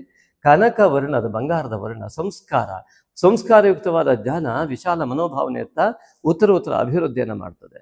ಹಾಗಾಗಿ ಚಂದ್ರನ ಒಂದು ರಾಶಿಯಲ್ಲಿ ಇದು ಅಗ್ನಿ ಕಾರಕನ ಅಂತ ಅಗ್ನಿ ದೇವತೆ ಇರ್ತಕ್ಕಂಥ ದಿಕ್ಕಿನಲ್ಲಿ ಜಲಕಾರಕನ ಅಂತ ಚಂದ್ರನನ್ನ ಸ್ಥಾಪನೆಯನ್ನು ಮಾಡ್ತಾರೆ. ಒಂದು ಶ್ವೇತವರ್ಣದ ಮೂಲಕ ಸತ್ಯ, ತ್ಯಾಗ, ಪ್ರೀತಿ, ವಾತ್ಸಲ್ಯ ಈ ಒಂದು ಗುಣವುಳ್ಳಂತಹ ಕರ್ಕಾಟಕ ರಾಶಿ ಅದು ಅಗ್ನಿ ಮೂಲೆಯಲ್ಲಿದ್ದು ಎಂತಹ ಅಗ್ನಿಯನ್ನು ಕೂಡ ತಾಪವನ್ನು ಕೂಡ ಕಡಿಮೆ ಮಾಡ್ತಕ್ಕಂತಹ ಮಹಾಯೋಗವನ್ನು ಹೊಂದಿದೆ. ಹಾಗಾಗಿ ಕುಜ ಇಲ್ಲಿ ನೀಚನಾಗ್ತಾನೆ. ಹಾಗಾಗಿ ಆ ಅಗ್ನಿ ತತ್ವ ಅಂದರೆ ಸಿಟ್ಟು, ಅತಿಯಾದ ಉದ್ವೇಗ ಇದನ್ನು ಮಾಡದೇ ಇರುವ ಯೋಗ ಕರ್ಕಾಟಕ ರಾಶಿಯವರಿಗೆ ತುಂಬ ಅಧಿಕವಾಗಿರ್ತದೆ. ಇದು ಪ್ರಕೃತಿ ಸಹಜವಾಗಿ ಸುಲಭವಾಗಿ ಬಂದಿರುತ್ತೆ. ಆದ್ದರಿಂದ ಕರ್ಕಾಟಕ ರಾಶಿಯವರು ಮನಸ್ಸನ್ನು ಮಾಡಿದರೆ, ಯಾಕೆಂದರೆ ಮನಸ್ಸಿನ ಅಧಿಪತಿಯೇ ಕರ್ಕಾಟಕ. ಹಾಗಾಗಿ ಆ ಮನೋಕಾರಕ ಚಂದ್ರ ತಾಯಿಯನ್ನು ಆರಾಧನೆ ಮಾಡ್ತಾ ಯಾವ ವ್ಯಕ್ತಿ ಒಂದು ಮನಸ್ಸನ್ನು ಮಾಡಿ ನಿರ್ಧಾರಕ್ಕೆ ಸರಿಯಾಗಿ ಬರ್ತಾನೆ, ಅವನು ಜೀವನದಲ್ಲಿ ಎಲ್ಲೂ ಕೂಡ ಹಿನ್ನಡೆಯನ್ನು ಪಡೆಯುವುದೇ ಇಲ್ಲ. ಕರ್ಕಾಟಕ ರಾಶಿಯವರಿಗೆ ಅದೊಂದು ದೇವರು ಕೊಟ್ಟವರ. ಆದ್ದರಿಂದಾಗಿ ಕರ್ಕಾಟಕ ರಾಶಿಯಲ್ಲಿ ನೀವು ಜನಿಸಿದ್ದೀರಾ ಅಂತಂದರೆ ಇದು ನಿಮ್ಮ ಪೂರ್ವಜನ್ಮದ ಪುಣ್ಯದ ಫಲ ಅಲ್ಲದೆ ಮತ್ತಿನ್ಯಾವುದು ಅಲ್ಲ. ಅದನ್ನು ನಿಮ್ಮ ಪೂರ್ವಜನ್ಮದ ಪುಣ್ಯವನ್ನು ಫಲವನ್ನು ಪಡೆಯೋದಕ್ಕೆ ಹಿನ್ನಡೆ ಆಗ್ತಾ ಇರುವಂಥ ಅಂಶಗಳನ್ನು ಚೈತ್ರ ಮಾಸದಲ್ಲಿ ನಾವು ಗಮನಿಸ್ತಾ ಹೋದಾಗ ದ್ವಿತೀಯ ಕೇತು ಮತ್ತು ವ್ಯಯದಲ್ಲಿರುವ ಗುರು. ಆದ್ದರಿಂದಾಗಿ ನಿಮ್ಮ ಮಾತು ನಿಮಗೆ ಶತ್ರುತ್ವವನ್ನು ಉಂಟು ಮಾಡದ ರೀತಿಯಲ್ಲಿ ಶತ್ರುತ್ವದ ಭಾವದಿಂದ ನೀವು ಮಾತನಾಡದೆ, ಅಪಶಬ್ದದ ಬಳಕೆಯನ್ನು ಮಾಡದೆ ನೀವು ಮಾತನ್ನು ಪ್ರಾರಂಭಿಸಬೇಕಾದ ಅಗತ್ಯ ಷಷ್ಠಾಧಿಪತಿ ಆದ ಗುರು ವ್ಯಯದಲ್ಲಿ ಬಂದಿದ್ದರಿಂದಲೂ ಕಂಡು ಬರ್ತಾ ಇದೆ. ಆದ್ದರಿಂದಾಗಿ ನಿಮ್ಮ ಭಾಷೆಯಲ್ಲಿ ಅತ್ಯಂತ ಚಾತುರ್ಯತೆಯ ಜೊತೆಗೆ ಉತ್ತಮ ಶಬ್ದಗಳ ಪ್ರಯೋಗ ಅತಿ ಮುಖ್ಯ. ಅದೇ ರೀತಿಯಾಗಿ ಈ ಗುರುವಿನ ಬಲವನ್ನು ನಿತ್ಯ ವಿಶಾಲ ಮನೋಭಾವನೆಯನ್ನು ನೀವು ಬೆಳೆಸಿಕೊಳ್ತಾ ತ್ಯಾಗೇನೈಕೆ ಅದನ್ನು ಹೇಳಿದ್ದು ನಾನು. ತ್ಯಾಗ ಅಂದರೆ ಏನು? ಒಂದು ಸಣ್ಣ ದಾನ. ಈ ಸಣ್ಣ ದಾನವನ್ನು ಕೂಡ ತ್ಯಾಗ ಅಂತ ಕರಿತೀವಿ. ಕೆಲವರು ಇತ್ತೀಚಿನ ದಿನದಲ್ಲಿ ದಾನವನ್ನು ಭಿಕ್ಷೆ ಅನ್ನುವ ಶಬ್ದದಿಂದ ಬಳಸ್ತಾ ಇದ್ದಾರೆ. ಅವರ ಸಂಸ್ಕಾರಕ್ಕೆ ನಮ್ಮದೊಂದು ನಮಸ್ಕಾರ. ಅನೇಕ ವಿಚಾರಗಳಲ್ಲಿ ನಾವು ಕೆಲವು ವಿಡಿಯೋಗಳಲ್ಲಿ ನೋಡಿದಾಗ ಬಹಳ ವಿಚಿತ್ರ ಅನಿಸ್ಬಿಟ್ಟಿದೆ. ಅದರಿಂದಾಗಿ ಇಲ್ಲಿ ಈ ಒಂದು ಕೇತು ದ್ವಿತೀಯದಲ್ಲಿರುವಾಗ ಕುಟುಂಬ ಕ್ಷೇತ್ರದಲ್ಲಿ ಹೊಟ್ಟೆಯ ಭಾಗದಲ್ಲಿ ಮೊದಲು ಆಹಾರದ ಬಗ್ಗೆ ಗಮನ ಕೊಡಿ, ಅದರ ಮೂಲಕ ಆರೋಗ್ಯದ ಕಡೆ ಗಮನ ಕೊಡಿ. ಮತ್ತು ಕೇತು ದ್ವಿತೀಯದಲ್ಲಿ ಹಣಕಾಸು ಮತ್ತು ನಿಮ್ಮ ಕುಟುಂಬದವರ ಒಂದು ಬೂದಿ ಮುಚ್ಚಿದ ಕೆಂಡದ ಅವ್ಯವಸ್ಥೆಯನ್ನು ತೋರಿಸುವಂತಹ ಲಕ್ಷಣಗಳು, ಮಿತ್ರ ಕ್ಷೇತ್ರದವರು ನಿಮಗೆ ಸಹಾಯ ಮಾಡುವಲ್ಲಿ ಅಸಹಕಾರ ನೀಡುವಂತಹ ಯೋಗಗಳು, ಇದನ್ನು ನಂಬಿಕೊಂಡು ನಾವು ಬದುಕಲಿಕ್ಕೆ ಆಗುವುದಿಲ್ಲ ಅಂತ ಹೇಳುವಂಥ ಆಧ್ಯಾತ್ಮಿಕ ಯೋಗಕ್ಕೆ ಹೋಗ್ತಕ್ಕಂತಹ ಯೋಗ ಕೇತುವಿನಿಂದ ಉಂಟಾಗತ್ತೆ. ಆದ್ದರಿಂದ ನಿಮ್ಮ ಕುಟುಂಬದವರ ವರ್ತನೆ, ನಿಮ್ಮ ಮಿತ್ರ ಕ್ಷೇತ್ರದವರ ವರ್ತನೆ ನಿಮ್ಮನ್ನು ಆಧ್ಯಾತ್ಮಿಕತೆಯತ್ತ ಒಯ್ಯುವ ಲಕ್ಷಣಗಳಿದೆ. ಈ ಜೀವನದಲ್ಲಿ ಇವರನ್ನು ಯಾರನ್ನು ನಂಬಿ ಬದುಕಲಿಕ್ಕೆ ಸಾಧ್ಯವೇ ಇಲ್ಲ, ದೇವರನ್ನು ಮಾತ್ರ ನಂಬಿ ಬದುಕಬಹುದು ಎನ್ನುವ ಚಿಂತನೆಗೆ ನೀವು ಬರುವ ಸಾಧ್ಯತೆ ಇದೆ. ಅದು ತುಂಬ ಒಳ್ಳೆಯದು ಕೂಡ, ಅದು ಸತ್ಯ ಕೂಡ ಹೌದು. ಅದೇ ರೀತಿಯಾಗಿ ಈ ಕೇತುವಿನ ದೋಷ ನಿವಾರಣೆಯನ್ನು ಮಾಡಿಕೊಂಡಾಗ ನಿಮಗೆ ಹಣಕಾಸು ಮತ್ತು ಅಭಿವೃದ್ಧಿ ಇತ್ಯಾದಿಗಳು ಅತಿ ಸುಲಭವಾಗಿ ಆಗಬಲ್ಲದು. ಈ ಕೇತುವು ಈ ರಾಹುವಿನ ದೃಷ್ಟಿ ಇರುವಂತಹ ದ್ವಿತೀಯ ಸ್ಥಾನದ ಒಂದು ವ್ಯವಸ್ಥೆ. ಹಾಗೂ ಇಲ್ಲಿ ಈ ಕೇತುವಿನ ದೋಷ ಮತ್ತು ಈ ರಾಹುವಿನ ದೋಷಕ್ಕೆ ಒಳಗಾಗುವಂತಹ ಈ ಒಂದು ಮೊದಲ ರಾಶಿ ಕೇತು ಬಾಧಿತವಾಗಿ ಗುರು ಕೂಡ ಉಂಟಾಗಿ ರಾಹು ಬಾಧಿತನಾಗಿ ಬುಧ ಕುಜರು, ಈ ಮಧ್ಯದಲ್ಲಿ ಕಾಳಸರ್ಪ ಯೋಗ, ಪೌರ್ಣಿಮೆಯಿಂದ ಈ ಕಡೆ ಕಾಳಸರ್ಪ ಯೋಗವು ಕೂಡ ಇಲ್ಲಿಂದ ಇಲ್ಲಿವರೆಗೆ ಇರುವವರೆಗೆ ಕನ್ಯಾ ರಾಶಿಯಿಂದ ಮಕರ ರಾಶಿಯವರೆಗೂ ಕೂಡ ಈ ಚಂದ್ರನ ಸ್ಥಿತಿಯು ಅತ್ಯಂತ ಸಹಾಯಹೀನವಾಗಿ ಬಲಹೀನವಾಗಿ ನಡೀತದೆ.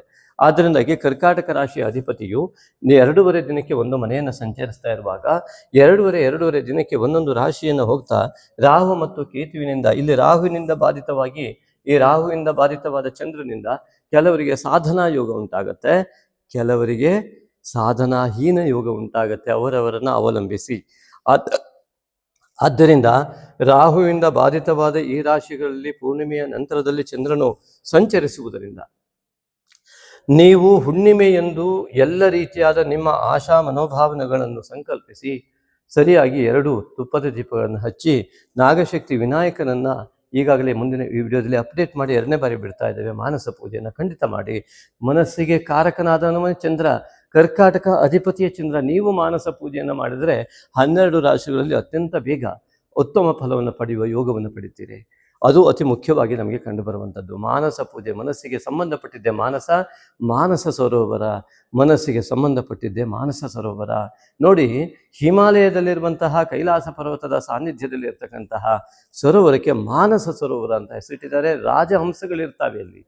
ಎಷ್ಟು ಮಳೆ ಬಂದರೂ ಅದು ಕಲಕುವುದಿಲ್ಲ. ಮನಸ್ಸು ಶುದ್ಧವಾಗಿರುವಂತಹ ರೀತಿ ನೀತಿಗಳನ್ನು ತೋರಿಸುವಂಥದ್ದು. ಎತ್ತರದ ತಲೆಯ ಭಾಗದಲ್ಲಿರುವಂತಹ ಮನಸ್ಸು, ಅದು ಮನಸ್ಸಿಗೆ ಸಂಬಂಧಪಟ್ಟಿದ್ದ ಆ ಸರೋವರ. ಎಷ್ಟು ನೀರು, ಮಳೆಯ ನೀರು ಬಿದ್ದರೂ ಕಲುಕದೇ ಇರುವ ಶುದ್ಧವಾದ ಆ ಒಂದು ಮನೋಭಾವ ಉಳ್ಳಂತಹ ಆ ರೀತಿಯಾದಂತಹ ಮನಸ್ಸಿಗೆ ಸಂಬಂಧಪಟ್ಟ ಸರೋವರ ಮಾನಸ ಸರೋವರ. ಆದ್ದರಿಂದ ಚಿತ್ತ ಶುದ್ಧಿಗೆ ಅತ್ಯಂತ ಯೋಗ್ಯವಾದಂತಹ ಆ ಒಂದು ಸ್ಥಿತಿಗತಿಗಳನ್ನು ಜಲಕಾರಕನಾದ ಚಂದ್ರನು ಆ ಒಂದು ಮಾನಸ ಸರೋವರನ್ನು ಬಿಂಬಿಸ್ತಾ ಇದ್ದಾನೆ. ಮನಸ್ಸಿಗೆ ಸಂಬಂಧಪಟ್ಟ ಸರೋವರ. ಇದರ ಬಗ್ಗೆ ಬೇರೆದರಲ್ಲಿ ವಿವರಣೆ ಕೊಡೋಣ. ಹಾಗಾಗಿ ಇಲ್ಲಿ ಮುಖ್ಯವಾಗಿ ನಾವು ಚಂದ್ರನನ್ನು ಗಮನಿಸ್ತಾ ಹೋದಾಗ ಕರ್ಕಾಟಕ ರಾಶಿಯ ಅಧಿಪತಿಯು ಕೇತುವಿನಿಂದ ದಾಟಿ ಬಂದು ಪೌರ್ಣಿಮೆಯನ್ನು ಸೃಷ್ಟಿ ಮಾಡ್ತಾನೆ. ಹಸ್ತ ನಕ್ಷತ್ರದಿಂದ ಪ್ರಾರಂಭವಾಗುವಂಥದ್ದು ಇಲ್ಲಿ ಧನಿಷ್ಠ ಉತ್ತರಾಭಾದ್ರದವರೆಗೂ ಕೂಡ ಈ ಒಂದು ರಾಶಿಯಲ್ಲಿ ಸಂಚಲಿಸುವಾಗ ಮಾನಸಿಕ ಅಸ್ಥಿರತೆ ಉಂಟಾಗಬಹುದು. ಹಾಗಾಗಿ ಈ ಒಂದು ದೋಷವನ್ನು, ಮಾನಸಿಕವಾದ ತೊಳಲಾಟವನ್ನು ಸರಿ ಮಾಡಿಕೊಳ್ಳಿಕ್ಕೆ ನಾಗಶಕ್ತಿ ವಿನಾಯಕನ ಆರಾಧನೆ ಅತಿ ಮುಖ್ಯವಾಗುತ್ತೆ ನಿಮಗೆ. ಅದೇ ರೀತಿಯಾಗಿ ಈ ಪೂರ್ಣಿಮೆಯಿಂದ ಇವತ್ತು ಸಂಕಲ್ಪ ಮಾಡಿ ನಾಗಶಕ್ತಿ ವಿನಾಯಕನ ಆರಾಧನೆಯನ್ನು ಮಾಡಿ, ಈ ನಂತರದಲ್ಲಿ ಇಲ್ಲಿ ಅಮಾವಾಸ್ಯೆಯನ್ನು ಮೀನರಾಶಿಯಲ್ಲಿ ಭಾಗ್ಯದಲ್ಲಿ ನಡೀತಾ ಇರುತ್ತೆ ಕರ್ಕಾಟಕ ರಾಶಿಯಿಂದ. ಆ ಸಂದರ್ಭದಲ್ಲಿ ನೀವು ಮತ್ತೆ ಮುಸ್ಸಂಜೆಯೆಂದು ಆ ಸೂರ್ಯಾಸ್ತದ ನಂತರ ಸರಿಯಾಗಿ ಸಂಕಲ್ಪಿಸಿ ನಿಮ್ಮ ಎಲ್ಲ ರೀತಿಯಾದ ಭಾಗ್ಯೋದಯಗಳು ಉಂಟಾಗಲಿ ಎಂಬುದಾಗಿ ನಾಗಶಕ್ತಿ ವಿನಾಯಕನ ಜಪವನ್ನು ಓಂ ನಾಗಶಕ್ತಿ ವಿನಾಯಕಾಯ ನಮಃ, ಓಂ ನಾಗಶಕ್ತಿ ವಿನಾಯಕಾಯ ನಮಃ ಎನ್ನುವ ಜಪವನ್ನು ಸಾವಿರಾರು ಸಂಖ್ಯೆಯಲ್ಲಿ ಮಾಡಿ ಅದಕ್ಕೆ ತರ್ಪಣವನ್ನು 1000 ಸಂಖ್ಯೆ ಮಾಡಿದ್ರೆ 100 ತರ್ಪಣಗಳನ್ನು ಒಂದು ಲೋಟದಲ್ಲಿ ತರ್ಪಣದ ಬಗ್ಗೆ ಮಾಹಿತಿಯನ್ನು ಗೂಗಲಲ್ಲಿ ಬೇಕಾದ್ರೆ ಪಡಿ, ಯಾರನ್ನು ಕೇಳೋರು ಪಡೀರಿ.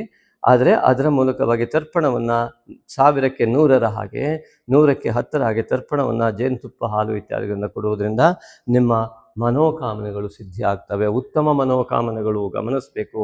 ವಿಶಾಲ ಮನೋಭಾವನೆ ಉಳ್ಳಂತಹ, ನಿಮಗೂ ಲೋಕಕ್ಕೂ ನಿಮ್ಮ ಕುಟುಂಬಕ್ಕೂ ಎಲ್ಲರಿಗೂ ಹಿತವಾಗುವಂತಹ ಸಂಕಲ್ಪ ಉಳ್ಳಂಥ ಮನೋಕಾಮನೆಗಳೇನಿದೆ ಅದು ನಿಮ್ಮ ಹಿತವೂ ಆಗುವುದರ ಮೂಲಕ, ನಿಮ್ಮ ಕುಟುಂಬದ ಹಿತವೂ ಆಗುವುದರ ಮೂಲಕ, ನಿಮ್ಮ ಜಗತ್ತಿಗೆ ನಿಮ್ಮಿಂದ ಒಂದು ಕೊಡುಗೆ ಆಗುವಂಥ ಲಕ್ಷಣಗಳು ಈ ಚಂದ್ರ ರಾಹುವಿನ ಬಾಧಿತವಾಗಿ ಹೋಗುವಾಗ ದೊಡ್ಡ ಮಹಾ ಸಾಧನಾ ಯೋಗ ಉಂಟಾಗತ್ತೆ.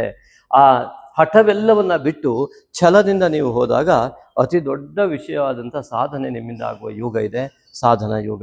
ಹಾಗೆಯೇ ಇನ್ನು ಹಣಕಾಸಿನ ವ್ಯವಹಾರಕ್ಕೂ ಕೂಡ ಈ ಒಂದು ನಾಗಶಕ್ತಿ ವಿನಾಯಕನ ಆರಾಧನೆಯನ್ನು ಮನಃಪೂರ್ವಕವಾಗಿ ಮಾಡ್ತಾ ಬನ್ನಿ.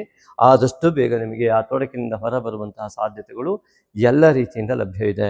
ಜಾಗತಿಕ ಮಟ್ಟದಲ್ಲಿ ಆಗ್ತಾ ಇರ್ತಕ್ಕಂತಹ ಈ ಒಂದು ರಾಹು ಕುಜನ ಸಂಧಿಯಿಂದ ಆಗ್ತಕ್ಕಂತಹ ಮಹಾಯುದ್ಧ ಏನಿದೆ, ಇದು ಜಾಗತಿಕ ಮಟ್ಟದಲ್ಲಿ ಅತಿ ದೊಡ್ಡ ರೀತಿಯಲ್ಲಿ ನೋಡಿ. ಈಗಾಗಲೇ ನಾವು ಹೇಳಿದ್ದೇವೆ, ಪರಾಭವ ಸಂವತ್ಸರ, ದುಷ್ಟರಿಗೆ ಪರಾಭವವನ್ನು ಉಂಟು ಮಾಡುವಂಥ ಯೋಗಗಳು ಜಾಸ್ತಿ ಇದ್ದರಿಂದ ದೇವರನ್ನು ಸರಿಯಾಗಿ ನಿಮ್ಮೊಳಗಿರುವ ಆ ಚೈತನ್ಯ ಶಕ್ತಿಯನ್ನು ನಂಬುವಂಥ ವ್ಯಕ್ತಿಗಳಿಗೆ ಅತ್ಯಂತ ಜಯ ಸಿಗತ್ತೆ.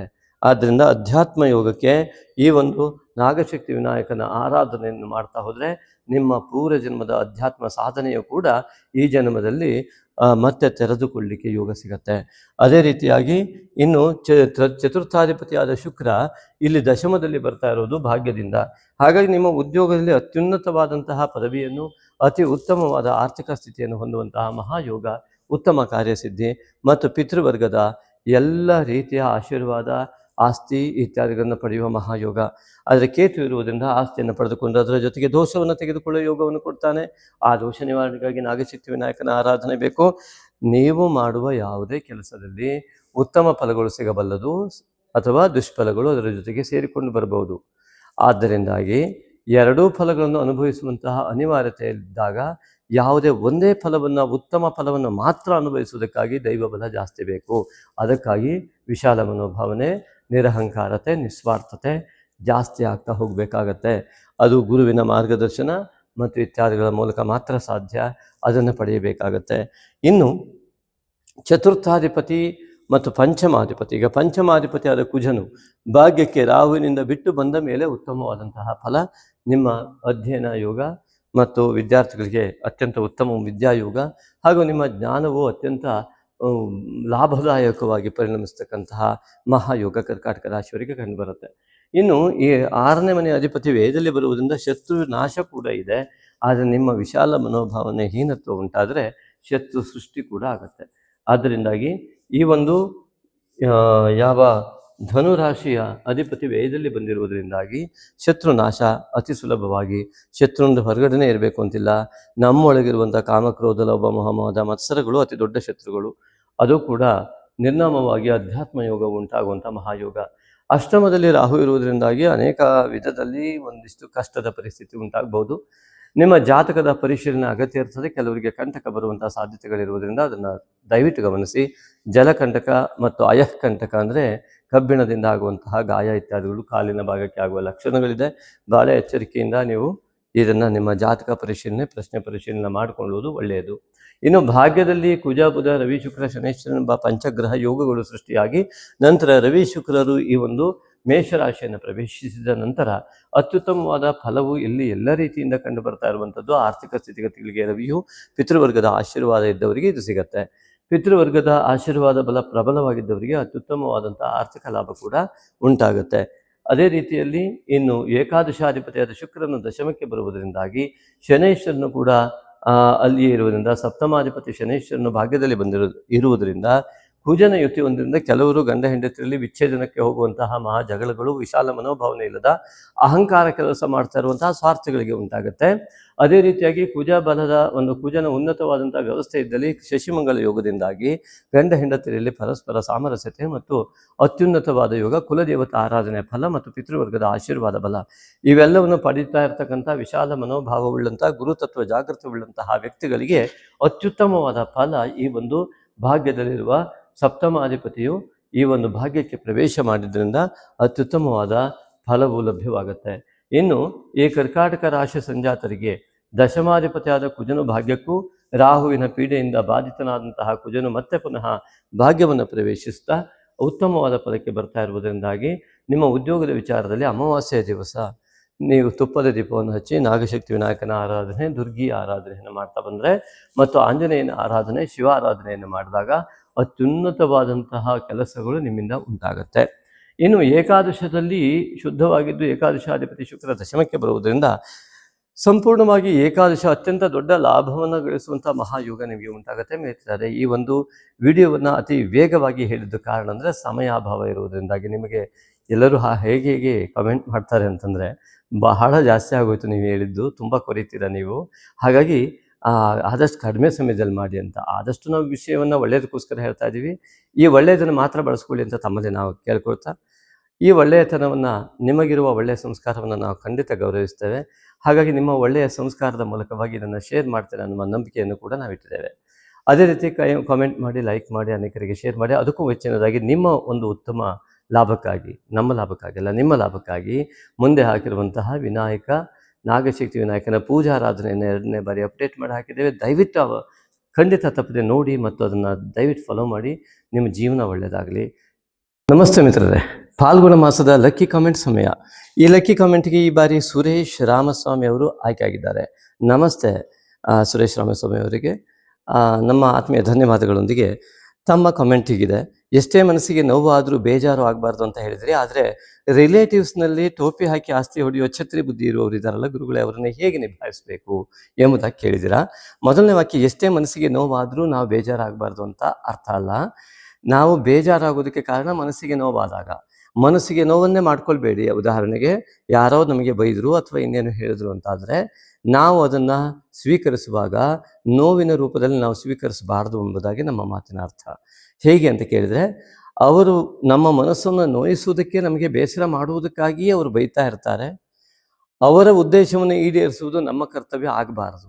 ಅವರ ದುರುದ್ದೇಶವನ್ನು ಈಡೇರಿಸುವುದು ನಮ್ಮ ಕರ್ತವ್ಯ ಆಗಬಾರ್ದು. ನಮ್ಮ ಮನಸ್ಸು ನಮ್ಮ ಅಧೀನದಲ್ಲಿರಬೇಕು. ಅವರ ಉದ್ದೇಶವನ್ನೇ ಈಡೇರಿಸುವುದು, ಅವರು ನಮಗೆ ಬೇಸರ ಆಗಲಿ ನೋವಾಗಲಿ ಅಂತಲೇ ಮಾತನಾಡ್ತಾರೆ. ಅದಿಲ್ಲದಿದ್ದರೆ ಯಾಕೆ ಹಾಗೆ ಮಾತಾಡ್ತಾರೆ? ಆ ಉದ್ದೇಶ ಈಡೇರಿಸುವ ಅನಿವಾರ್ಯತೆ ನಮಗೇನಿರುವುದಿಲ್ಲ. ಆದ್ದರಿಂದಾಗಿ ನಮ್ಮ ಮನಸ್ಸು ನಮ್ಮ ಅಧೀನದಲ್ಲಿದ್ದಾಗ ಅವರ ಉದ್ದೇಶ ವಿಫಲವಾಗ್ತದೆ. ಇದು ಮೊದಲನೇದು. ಎರಡನೇದು, ಈಗ ಉದಾಹರಣೆ, ಅವರು ಬೈದಾಗ ನನಗೆ ಮನಸ್ಸು ನೋವಾಯಿತು ಅಂತಂದರೆ ತಪ್ಪು. ಅವ್ರು ಬೈದರೂ ನನಗೆ ಮನಸ್ಸು ನೋವಾಗಿಲ್ಲ ಅಂದರೆ ನಾನು ಅವರ ಅಧೀನದಲ್ಲಿ ನಾನು ಕೆಲಸ ಮಾಡಿಲ್ಲ, ನನ್ನ ಮನಸ್ಸು ಅತ್ಯಂತ ಸ್ಥಿರತ್ವದಿಂದ ಇದೆ ಅಂತ ಅರ್ಥ. ಹಾಗಾಗಿ ಉದ್ವೇಗಕ್ಕೆ ಒಳಗಾಗುವ ಅಗತ್ಯ ಇಲ್ಲ. ಇನ್ನು ರಿಲೇಟಿವ್ಸ್ನಲ್ಲಿ ಟೋಪಿ ಹಾಕಿ ಆಸ್ತಿ ಹೊಡೆಯೋ ಚಿತ್ರ ಬುದ್ಧಿ ಇದ್ದವರಿದ್ದಾರಲ್ಲ ಅಂತ ಒಂದು ವಾಕ್ಯ ಹಾಕಿದ್ರ, ಅದನ್ನು ಹೇಗೆ ನಿಭಾಯಿಸಬೇಕು ಅಂತ ಎರಡನೇ ಪ್ರಶ್ನೆ ಕೂಡ ಕೇಳಿದ್ರ.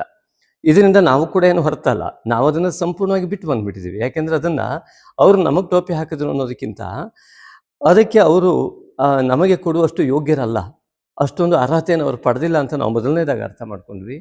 ಎರಡನೇದಾಗಿ, ಅದರ ಜಮೀನು ಅಥವಾ ಆಸ್ತಿಯ ಜೊತೆಗೆ ಅದರ ದೋಷವನ್ನು ಕೂಡ ಕಟ್ಟಿಕೊಂಡು ಅವ್ರು ಹೋಗ್ತಾರೆ ಅನ್ನೋ ಸತ್ಯ ಕೂಡ ನನಗೆ ಅರಿವಿಗೆ ಬಂತು. ಆದರೆ ತಾಯಿ ತಂದೆ ಮಾಡಿದ ಆಸ್ತಿಗೆ ಜೋತು ಬಿದ್ದು ಬದುಕುವ ಚಿಂತನೆಯನ್ನು ಬಿಟ್ಟುಬಿಟ್ರೆ, ಅದರ ಅಗತ್ಯ ಇದ್ದಾಗ ಯೋಗ ಇದ್ರೆ ಅದು ಬಂದೇ ಬರುತ್ತೆ. ಅವ್ರ ಹತ್ರ ಏನೂ ಮಾಡ್ಲಿಕ್ಕೆ ಆಗೋದಿಲ್ಲ. ಯೋಗ ಇಲ್ಲದೇ ಇದ್ದಾಗ ಇಂತಹ ಘಟನೆಗಳು ಘಟಿಸ್ತವೆ. ಯಾವಾಗ ನಮಗೆ ಆ ಯೋಗ ಇಲ್ಲ, ನಮಗೆ ಜಾತಕಾದಿ ಪರಿಶೀಲನೆಯಿಂದ ಅದು ಲಭ್ಯ ಆಗುತ್ತೆ ಕೂಡ. ಎಲ್ಲಿ ಅದು ಯೋಗ ಇಲ್ಲ, ಅದ್ರ ಬಗ್ಗೆ ಆಸೆ ಪಟ್ಟು ಏನೂ ಪ್ರಯೋಜನ ಇಲ್ಲ. ಅದು ಬಂದರೂ ಕೂಡ ಬಂದಂಥ ಹಣದಿಂದ ಅದು ತೊಳೆದು ಹೋಗುವಂಥದ್ದು, ಅದಷ್ಟು ಕೂಡ ಕೈಯಿಂದ ತಪ್ಪಿ ಹೋಗುವಂಥ ಯೋಗ ಇರ್ತದೆ. ಯಾಕೆಂದರೆ ಅದು ಬರದೇ ಇರುವಂಥ ಯೋಗ ಇದ್ದವರಿಗೆ ಅದು ಬಂದರೂ ಕೂಡ ಅದು ಉಳಿಯೋದಿಲ್ಲ. ಬರುವ ಯೋಗ ಇದ್ದರೆ ಯಾರು ತಡೆದ್ರೂ ಅದು ಬಂದೇ ಬರ್ತದೆ. ಇದು ಮೊದಲನೇ ಅಂಶ. ಎರಡನೇದಾಗಿ, ಯಾವಾಗ ಈ ರೀತಿಯಾದ ಮನೋಸ್ಥಿತಿ ಇದೆಯಲ್ಲ, ಅಂಥವರಿಗೆ ಅದರ ದೋಷವನ್ನು ಕಟ್ಟಿಕೊಳ್ಳುವ ಯೋಗ ಬಂದಾಗಲೇ ಅಂಥ ಮನಸ್ಥಿತಿ ಅವರಿಗೂ ಕೂಡ ಬಂದಿರುತ್ತೆ. ಹಾಗಾಗಿ ಅಂತಹ ಮನಸ್ಥಿತಿಯಿಂದ ತೆಗೆದುಕೊಂಡಂತಹ ಆ ಆಸ್ತಿ ಕೂಡ ಅವರಿಗೂ ಕೂಡ ಅತಿಯಾದ ದೋಷವನ್ನೇ ನೀಡುತ್ತೆ. ದೋಷಯುಕ್ತ ಆಸ್ತಿಗಳು ಮಾತ್ರ ಮಕ್ಕಳಲ್ಲಿ ಇಂತಹ ಒಂದು ಘಟನೆಗಳನ್ನು ಘಟಿಸುವಂತೆ ಮಾಡ್ತದೆ. ಇದು ಎರಡನೇದು. ಮತ್ತು ಇನ್ನೊಂದು, ಅವರನ್ನು ನಿಭಾಯಿಸುವ ಅಗತ್ಯ ಇಲ್ಲ, ನಮ್ಮನ್ನು ನಾವು ನಿಭಾಯಿಸ್ಕೊಂಡ್ರೆ ಸಾಕು. ನಮ್ಮನ್ನು ಹೇಗೆ ನಿಭಾಯಿಸಬೇಕು, ಇಂತಹ ನಮಗೆ ಅನಿವಾರ್ಯತೆ. ನಮಗೆಲ್ಲರೂ ಹೇಳ್ತಾರೆ, ಹೋಗಿ ಕೇಳು, ನಮ್ಮ ಹೆಂಡತಿ ಹೇಳ್ತಾಳೆ, ಅವ್ರು ಹೇಳ್ತಾರೆ, ಇವ್ರು ಹೇಳ್ತಾರೆ, ಹೋಗಿ ಕೇಳು, ನೀವೆಂಥವ್ರಿ, ನಿಮಗೊಂದು ಅಲ್ಲಿ ಹೋಗಿ ಕೇಳುವಷ್ಟು ಇದು ಸಾಮರ್ಥ್ಯ ಇಲ್ವಾ, ಈ ರೀತಿಯಾಗಿ ಅನೇಕ ಘಟನೆಗಳು ಘಟಿಸ್ತವೆ. ಆದರೆ ಅದನ್ನು ನಿಭಾಯಿಸುವಂಥದ್ದು ನಮ್ಮಲ್ಲಿ ದೃಢತೆ ಇರಬೇಕು. ಒಂದು ತೆಗೆದುಕೊಳ್ಬೇಕು ಅಂದರೆ ಕಾನೂನಾತ್ಮಕವಾಗಿ ಸರಿಯಾದ ಮಾರ್ಗದಲ್ಲಿ ಹೋಗಬೇಕು. ಇಲ್ಲ ಅಂತಂದರೆ ಅದರ ಬಗ್ಗೆ ಯೋಚನೆಯನ್ನು ಬಿಟ್ಟು ನಮ್ಮ ಸಮಯವನ್ನು ವ್ಯರ್ಥ ಮಾಡಿಕೊಳ್ಳದೆ ಅದಕ್ಕಿಂತ ಹೆಚ್ಚಿನದಾಗಿ ದುಡಿಯುವ ಚಿಂತನೆಯನ್ನು ಮಾಡಬೇಕು. ಹಾಗಾಗಿ ಮಿತ್ರ, ನಿಮಗೆ ನಮ್ಮ ಉತ್ತರ ಸರಿಯಾಗಿ ಸಮಾಧಾನ ತಂತ ಇಲ್ಲೋ ಗೊತ್ತಿಲ್ಲ, ಆದರೆ ನಾವು ಅನುಭವಿಸಿದ ಸತ್ಯವನ್ನು ನಿಮಗೆ ಹೇಳ್ತಾ ಇದ್ದೇವೆ. ಕಾರಣ ಏನು ಅಂದರೆ, ಇವತ್ತು ನಮ್ಮ ತಂದೆ ತಾಯಿಯ ಆಶೀರ್ವಾದ ನಮ್ಮ ಜೊತೆ ಬಂದುಬಿಟ್ಟಿದೆ. ಅದನ್ನು ಯಾರೂ ಕಸಿಯೋದಕ್ಕೆ ಆಗೋದಿಲ್ಲ. ಎಷ್ಟೇ ದುರ್ಬುದ್ಧಿ ಮಾಡಿದರೂ ಅದು ಯಾವ ಕಾರಣಕ್ಕೂ ಅದು ಡಿಲೀಟ್ ಆಗೋದೇ ಇಲ್ಲ. ಹಾಗಾಗಿ ಅವರ ದುರ್ಬುದ್ಧಿ, ಅವರ ಕುಹುಕ ಬುದ್ಧಿ ಇತ್ಯಾದಿಗಳು ಅವರನ್ನೇ ನುಂಗ್ತಾ ಇರುತ್ತೆ ಹೊರತು ತಾಯಿ ತಂದೆಯ ಆಶೀರ್ವಾದ ಬಲ್ಲ ನಮ್ಮನ್ನು ಯಾವಾಗ ಕಾಪಾಡ್ತಾ ಇದೆ, ಅಂಥವರಿಂದ ಏನನ್ನೂ ಮಾಡ್ಕೊಳ್ಳಿಕ್ಕೆ ಆಗೋದಿಲ್ಲ ಅನ್ನೋ ಸತ್ಯ ಅದು ನಿತ್ಯ ಸತ್ಯ ಆಗಿದೆ ಮಿತ್ರರೇ. ಹಾಗಾಗಿ ಸುರೇಶ್ ಸ್ವಾಮಿಯವರೇ, ಇದು ನಮ್ಮ ಉತ್ತರ. ಹಾಗೆಯೇ ಎಲ್ಲರಿಗೂ ಕೂಡ ಹೇಳ್ತೇನೆ, ಈ ಒಂದು ಯಾವ ಚೈತ್ರ ಮಾಸದಕ್ಕೂ ಕೂಡ ಎಲ್ಲರೂ ಉತ್ತಮ ಕಾಮೆಂಟ್ಗಳನ್ನು ಮಾಡಿ ಅಂತ ಕೇಳ್ಕೊಳ್ತೇನೆ. ಲಕ್ಕಿ ಕಾಮೆಂಟಿಗೆ ಸೆಲೆಕ್ಟ್ ಆಗಿ ಮುಂದಿನ ವಿಡಿಯೋವನ್ನು ಖಂಡಿತವಾಗಿ ನೋಡಿ, ತಪ್ಪದೆ ಮುಂದಿನ ವಿಡಿಯೋ ನಿಮಗಾಗಿದೆ. ಈ ಮುಂದಿನ ಭಾಗ. ಧನ್ಯವಾದಗಳು. ಭಗವಾನ್ ಸದ್ಗುರು ಶ್ರೀ ಜಗದ್ಗುರು ಆದಿಶಂಕರಾಚಾರ್ಯರ ನುಡಿಯಂತೆ ಪೂಜೆಗಳಲ್ಲಿ ಅತ್ಯಂತ ಶ್ರೇಷ್ಠ ಪೂಜೆ ಮಾನಸ ಪೂಜೆ. ಲೋಕ ಕಲ್ಯಾಣಾರ್ಥವಾಗಿ ಅನೇಕ ಶ್ರದ್ಧಾಳುಗಳ ನಿರಂತರ ಬೇಡಿಕೆಯ ಮೇರೆಗೆ ಈ ಒಂದು ಶ್ರೇಷ್ಠವಾದ ನಾಗಶಕ್ತಿ ವಿನಾಯಕನ ಮಾನಸ ಪೂಜೆಯನ್ನು ನಾಗಯಜ್ಞೋಪವೀತಧಾರಿಯಾದಂತಹ ನಾಗಶಕ್ತಿ ವಿನಾಯಕನಿಗೆ ಸಮರ್ಪಿಸುತ್ತಿದ್ದೇವೆ. ನಿತ್ಯವೂ ಒಂದೇ ಸಮಯವನ್ನು ನಿರ್ಧರಿಸಿ ನಿಗದಿಪಡಿಸಿಕೊಂಡು ಶ್ರದ್ಧೆ ಭಕ್ತಿಯಿಂದ ಶ್ರದ್ಧಾಳುವು ನಾಗಶಕ್ತಿ ವಿನಾಯಕನ ಈ ಮಾನಸ ಪೂಜಾರಾಧನೆಯನ್ನು ಯಥಾಕ್ರಮವಾಗಿ ಮಾಡಿದಲ್ಲಿ ಸಮಸ್ತ ಫಲಗಳು ಲಭ್ಯವಾಗುವುದರಲ್ಲಿ ಶ್ರೀ ನಾಗಶಕ್ತಿ ವಿನಾಯಕನ ಸಂಪೂರ್ಣ ಅನುಗ್ರಹ ಸಿಗುವುದರಲ್ಲಿ ಯಾವುದೇ ಸಂದೇಹವಿಲ್ಲ. ಸಂಪೂರ್ಣ ನಂಬಿಕೆಯಿಂದ ಶ್ರದ್ಧಾ ಭಕ್ತಿಗಳನ್ನು ಮೈಗೂಡಿಸಿಕೊಂಡು ಧ್ಯಾನಾವಸ್ಥೆಯಲ್ಲಿ ಕುಳಿತು ಬೆನ್ನನ್ನು ನೇರವಾಗಿ ಇಟ್ಟುಕೊಂಡು ಕಣ್ಣನ್ನು ಮುಚ್ಚಿಕೊಂಡು ನಿಧಾನವಾದ ಉಸಿರಾಟವನ್ನು ತೆಗೆದುಕೊಳ್ಳುತ್ತಾ ಭವ್ಯ ದಿವ್ಯ ಮೂರ್ತಿಯಾದಂತಹ ನಾಗಶಕ್ತಿ ವಿನಾಯಕನ ಮೂರ್ತಿಯನ್ನು ಮನಸ್ಸಿನ ಪರದೆಯ ಮೇಲೆ ಮೂಡಿಸಿಕೊಂಡು ನಮಗೂ ನಮ್ಮ ಕುಟುಂಬಕ್ಕೂ ನಮ್ಮ ಊರಿಗೂ ನಮ್ಮ ರಾಜ್ಯಕ್ಕೂ ನಮ್ಮ ದೇಶಕ್ಕೂ ನಮ್ಮ ಜಗತ್ತಿಗೂ ಕೂಡ ಸಂಪೂರ್ಣವಾಗಿ ನಾಗಶಕ್ತಿ ವಿನಾಯಕನ ಅನುಗ್ರಹ ಉಂಟಾಗಿ ಸಮಸ್ತವೂ ಒಳಿತಾಗಲಿ ಎನ್ನುವ ಮನೋಭಾವದೊಂದಿಗೆ ಸಂಕಲ್ಪ ಮಾಡಿಕೊಳ್ಳಬೇಕು.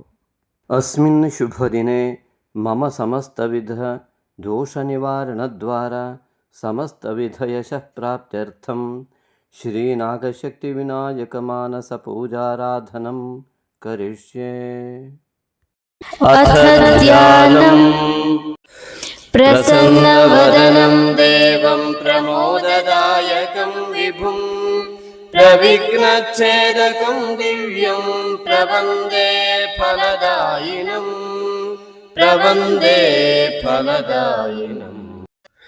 ಗಂಭೀರವದನಂ ದೇವಂ ಗಂಭೀಜಾಕ್ಷರಗರ್ವಿತಂ ಗಕಾರರೂಪ ಸರ್ವಸ್ವಂ ಗಂಗಣೇಶಂ ನಮಾಮ್ಯಹಂ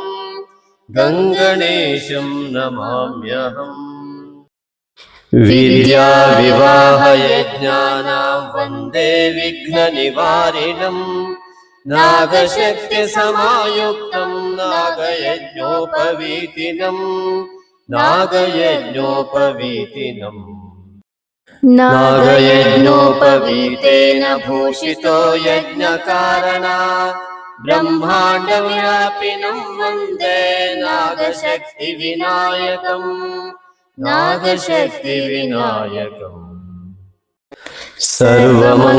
ಸರ್ವಮಂಗಲಮಾಂಗಲ್ಯಂ ಸರ್ವಶಕ್ತಿ ಪ್ರದಾಯಕಂ ವಂದೇಹಂ ಸತತಂ ಭಕ್ತ್ಯಾ ನಾಗಶಕ್ತಿ ವಿನಾಯಕಂ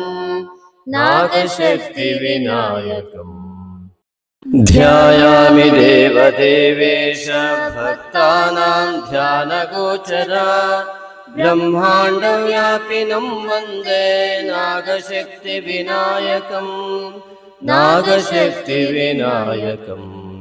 ಭಕ್ತಾನಾಂ ಧ್ಯಾನಗೋಚರಾಯ ನಮಃ. ಧ್ಯಾನಂ ಸಮರ್ಪಯಾಮಿ.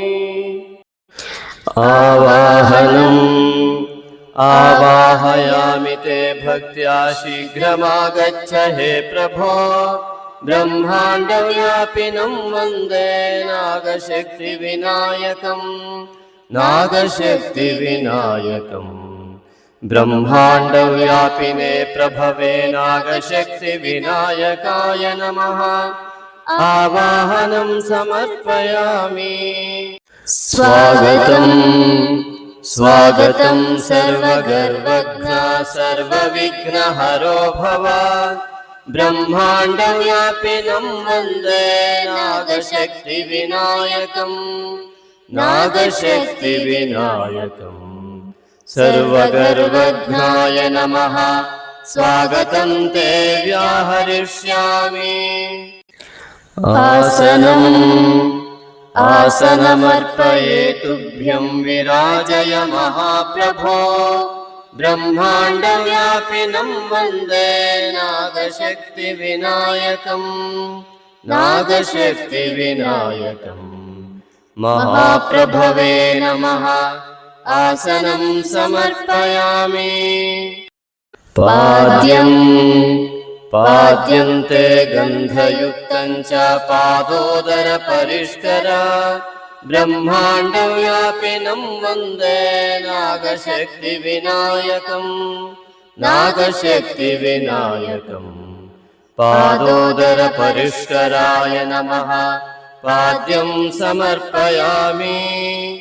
ಅರ್ಘ್ಯಂ ಉಪನೇತಾಯ ವಿದ್ಮಹೇ ಸುಪ್ರಸನ್ನಾಯ ಧೀಮಹಿ ತನ್ನೋ ವಟುಃ ಪ್ರಚೋದಯಾತ್. ಅಭಯಹಸ್ತಾಯ ವಿದ್ಮಹೇ ಬಾಲರೂಪಾಯ ಧೀಮಹಿ ತನ್ನೋ ವಟುಃ ಪ್ರಚೋದಯಾತ್. अग्निरूपाय विद्महे यज्ञमयाय धीमहि तन्नो वटुः प्रचोदयात् ईशपुत्राय विद्महे गौरीसुताय धीमहि तन्नो वटुः प्रचोदयात् पाशहस्ताय विद्महे अङ्कुशधर्त्रे च धीमहि तन्नो वटुः प्रचोदयात् अर्घ्यन्ते अभ्रवर्णाय शुभ्रवस्त्रधराय च ब्रह्माण्डव्यापिनं वन्दे नागशक्तिविनायकम् नागशक्तिविनायकम् शुभ्रवस्त्रधराय नमः अर्घ्यं समर्पयामि आचमनम् आचम्यतां महादेवा मुदया तव शुण्डया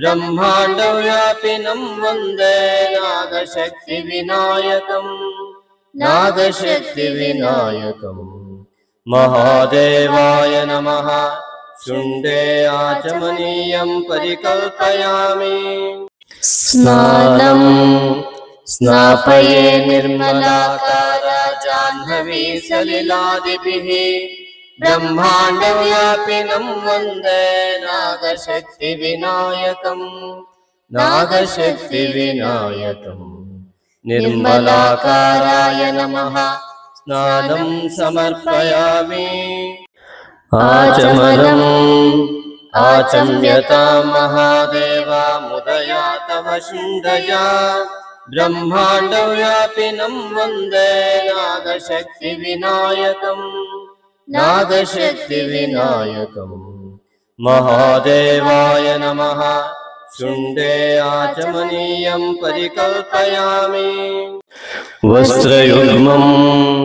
वस्त्रयुग्मं प्रदास्यामि दिव्यैरस्त्रैर्विभूषिता ब्रह्माण्डव्यापिनं वन्दे नागशक्तिविनायकम् नागशक्तिविनायकम् दिव्यैरस्त्रैर्विभूषिताय नमः वस्त्रयुग्मं समर्पयामि यज्ञोपवीतः नादयज्ञोपवीतेन भूषितो यज्ञकारणात् ब्रह्माण्डव्यापिनं वन्दे नागशक्तिविनायकम् नागशक्तिविनायकम् यज्ञकारणाय नमः नागयज्ञोपवीतं ते परिकल्पयामि आभरणम् हिरण्याभरणं तुभ्यं कर्णचामरभूषिता ब्रह्माण्डव्यापिनं वन्दे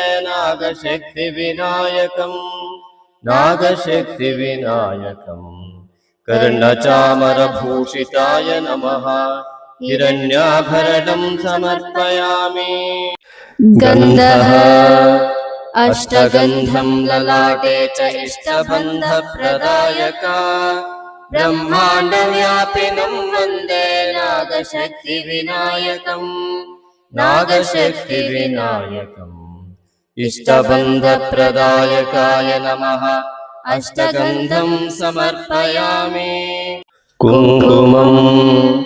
कुङ्कुमं भूषणार्थं ते अर्पये हेमकङ्कणा ब्रह्माण्डव्यापिनं वन्दे नागशक्तिविनायकम् नागशक्तिविनायकम् हेमकङ्कणाय नमः कुङ्कुमचूर्णं समर्पयामि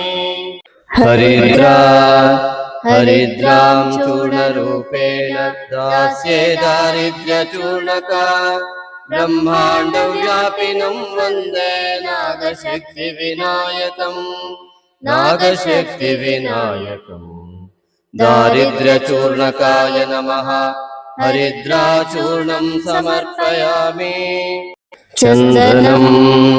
चन्दनं च चतुर्हस्ता चतुर्भद्रप्रदायका ब्रह्माण्डव्यापिनं वन्दे नागशक्तिविनायकम् नागशक्तिविनायकम् चतुर्भद्रप्रदायकाय नमः चन्दनं समर्पयामि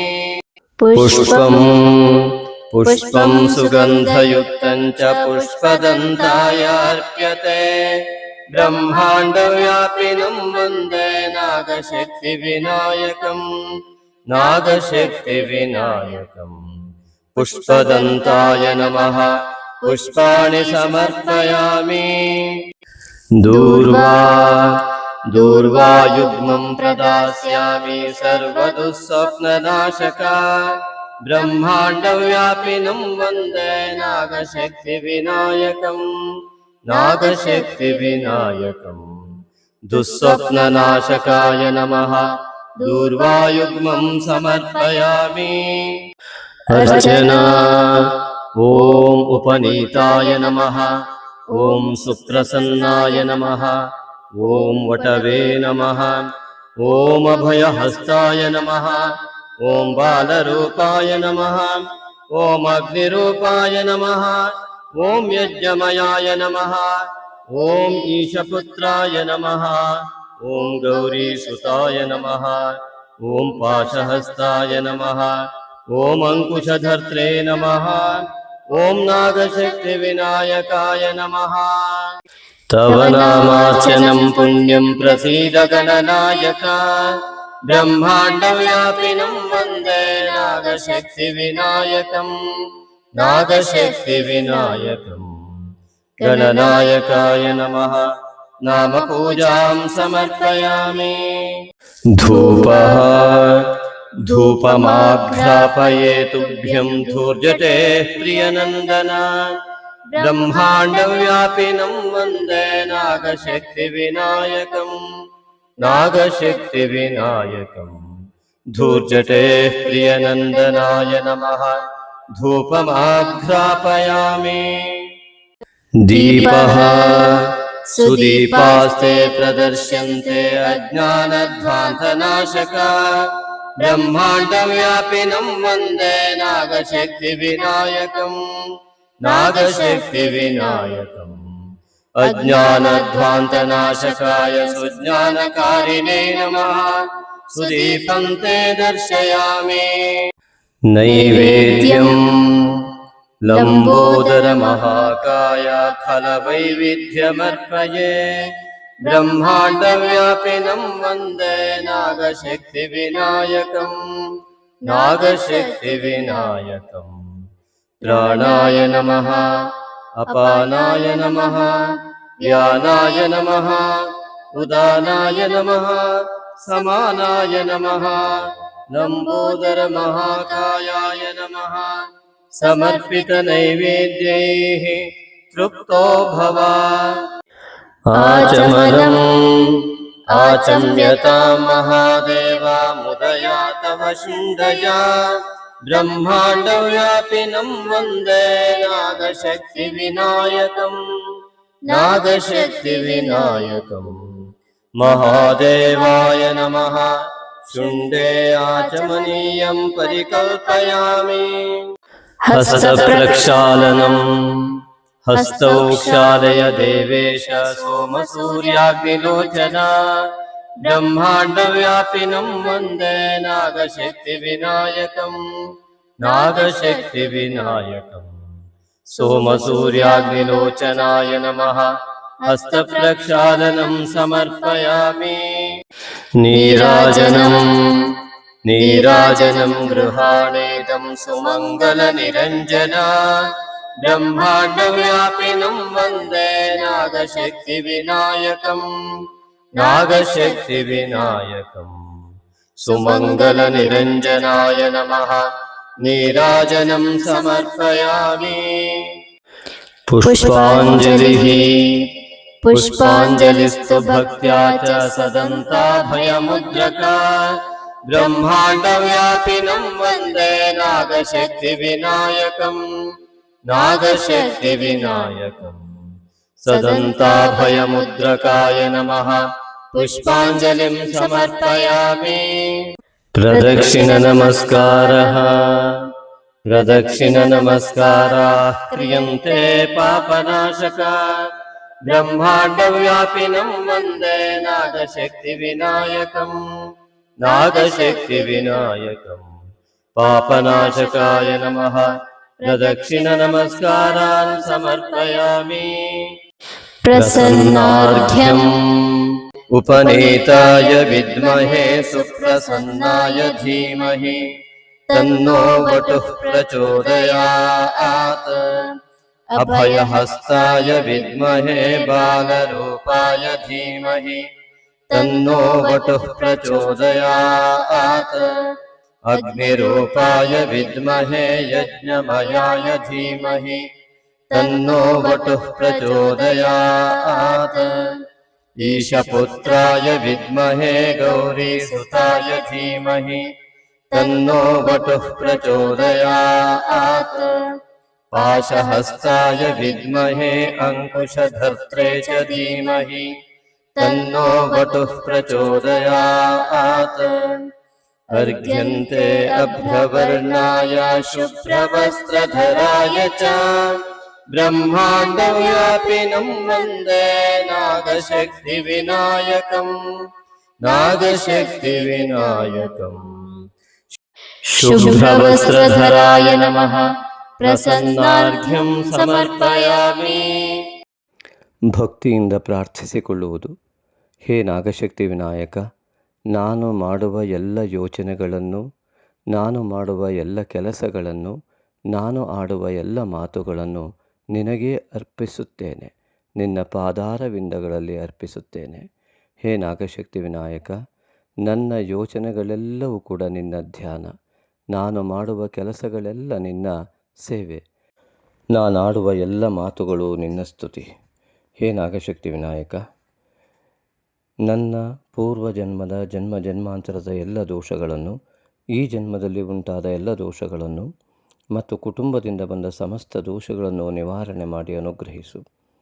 ನನಗೂ ನನ್ನ ಕುಟುಂಬಕ್ಕೂ ಕುಲಕ್ಕೂ ನಮ್ಮ ದೇಶಕ್ಕೂ ನಮ್ಮ ಜಗತ್ತಿಗೂ ಕೂಡ ಸಂಪೂರ್ಣ ನಿನ್ನ ಅನುಗ್ರಹದ ಮೂಲಕ ಶಾಂತಿ ಉಂಟಾಗಲಿ, ಸಮಸ್ತ ವಿಧವಾದ ಒಳಿತುಂಟಾಗಲಿ. ನಾನು ನಿನಗೆ ಶರಣಾಗಿದ್ದೇನೆ. मनसोद्दिष्ट प्रार्थनां समर्पयामि।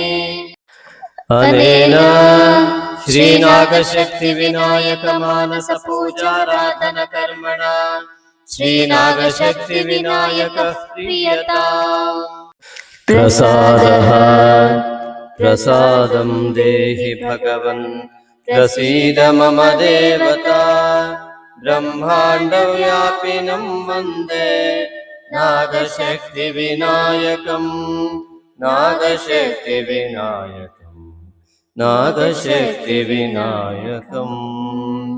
प्रसीद प्रसादं देहि। ಶ್ರೀ ನಾಗಶಕ್ತಿ ವಿನಾಯಕನ ಅಭಯ ಹಸ್ತದಿಂದ ಸಂಪೂರ್ಣವಾದ ಒಂದು ಅಭಯ ಲಭ್ಯವಾಗಿದೆ.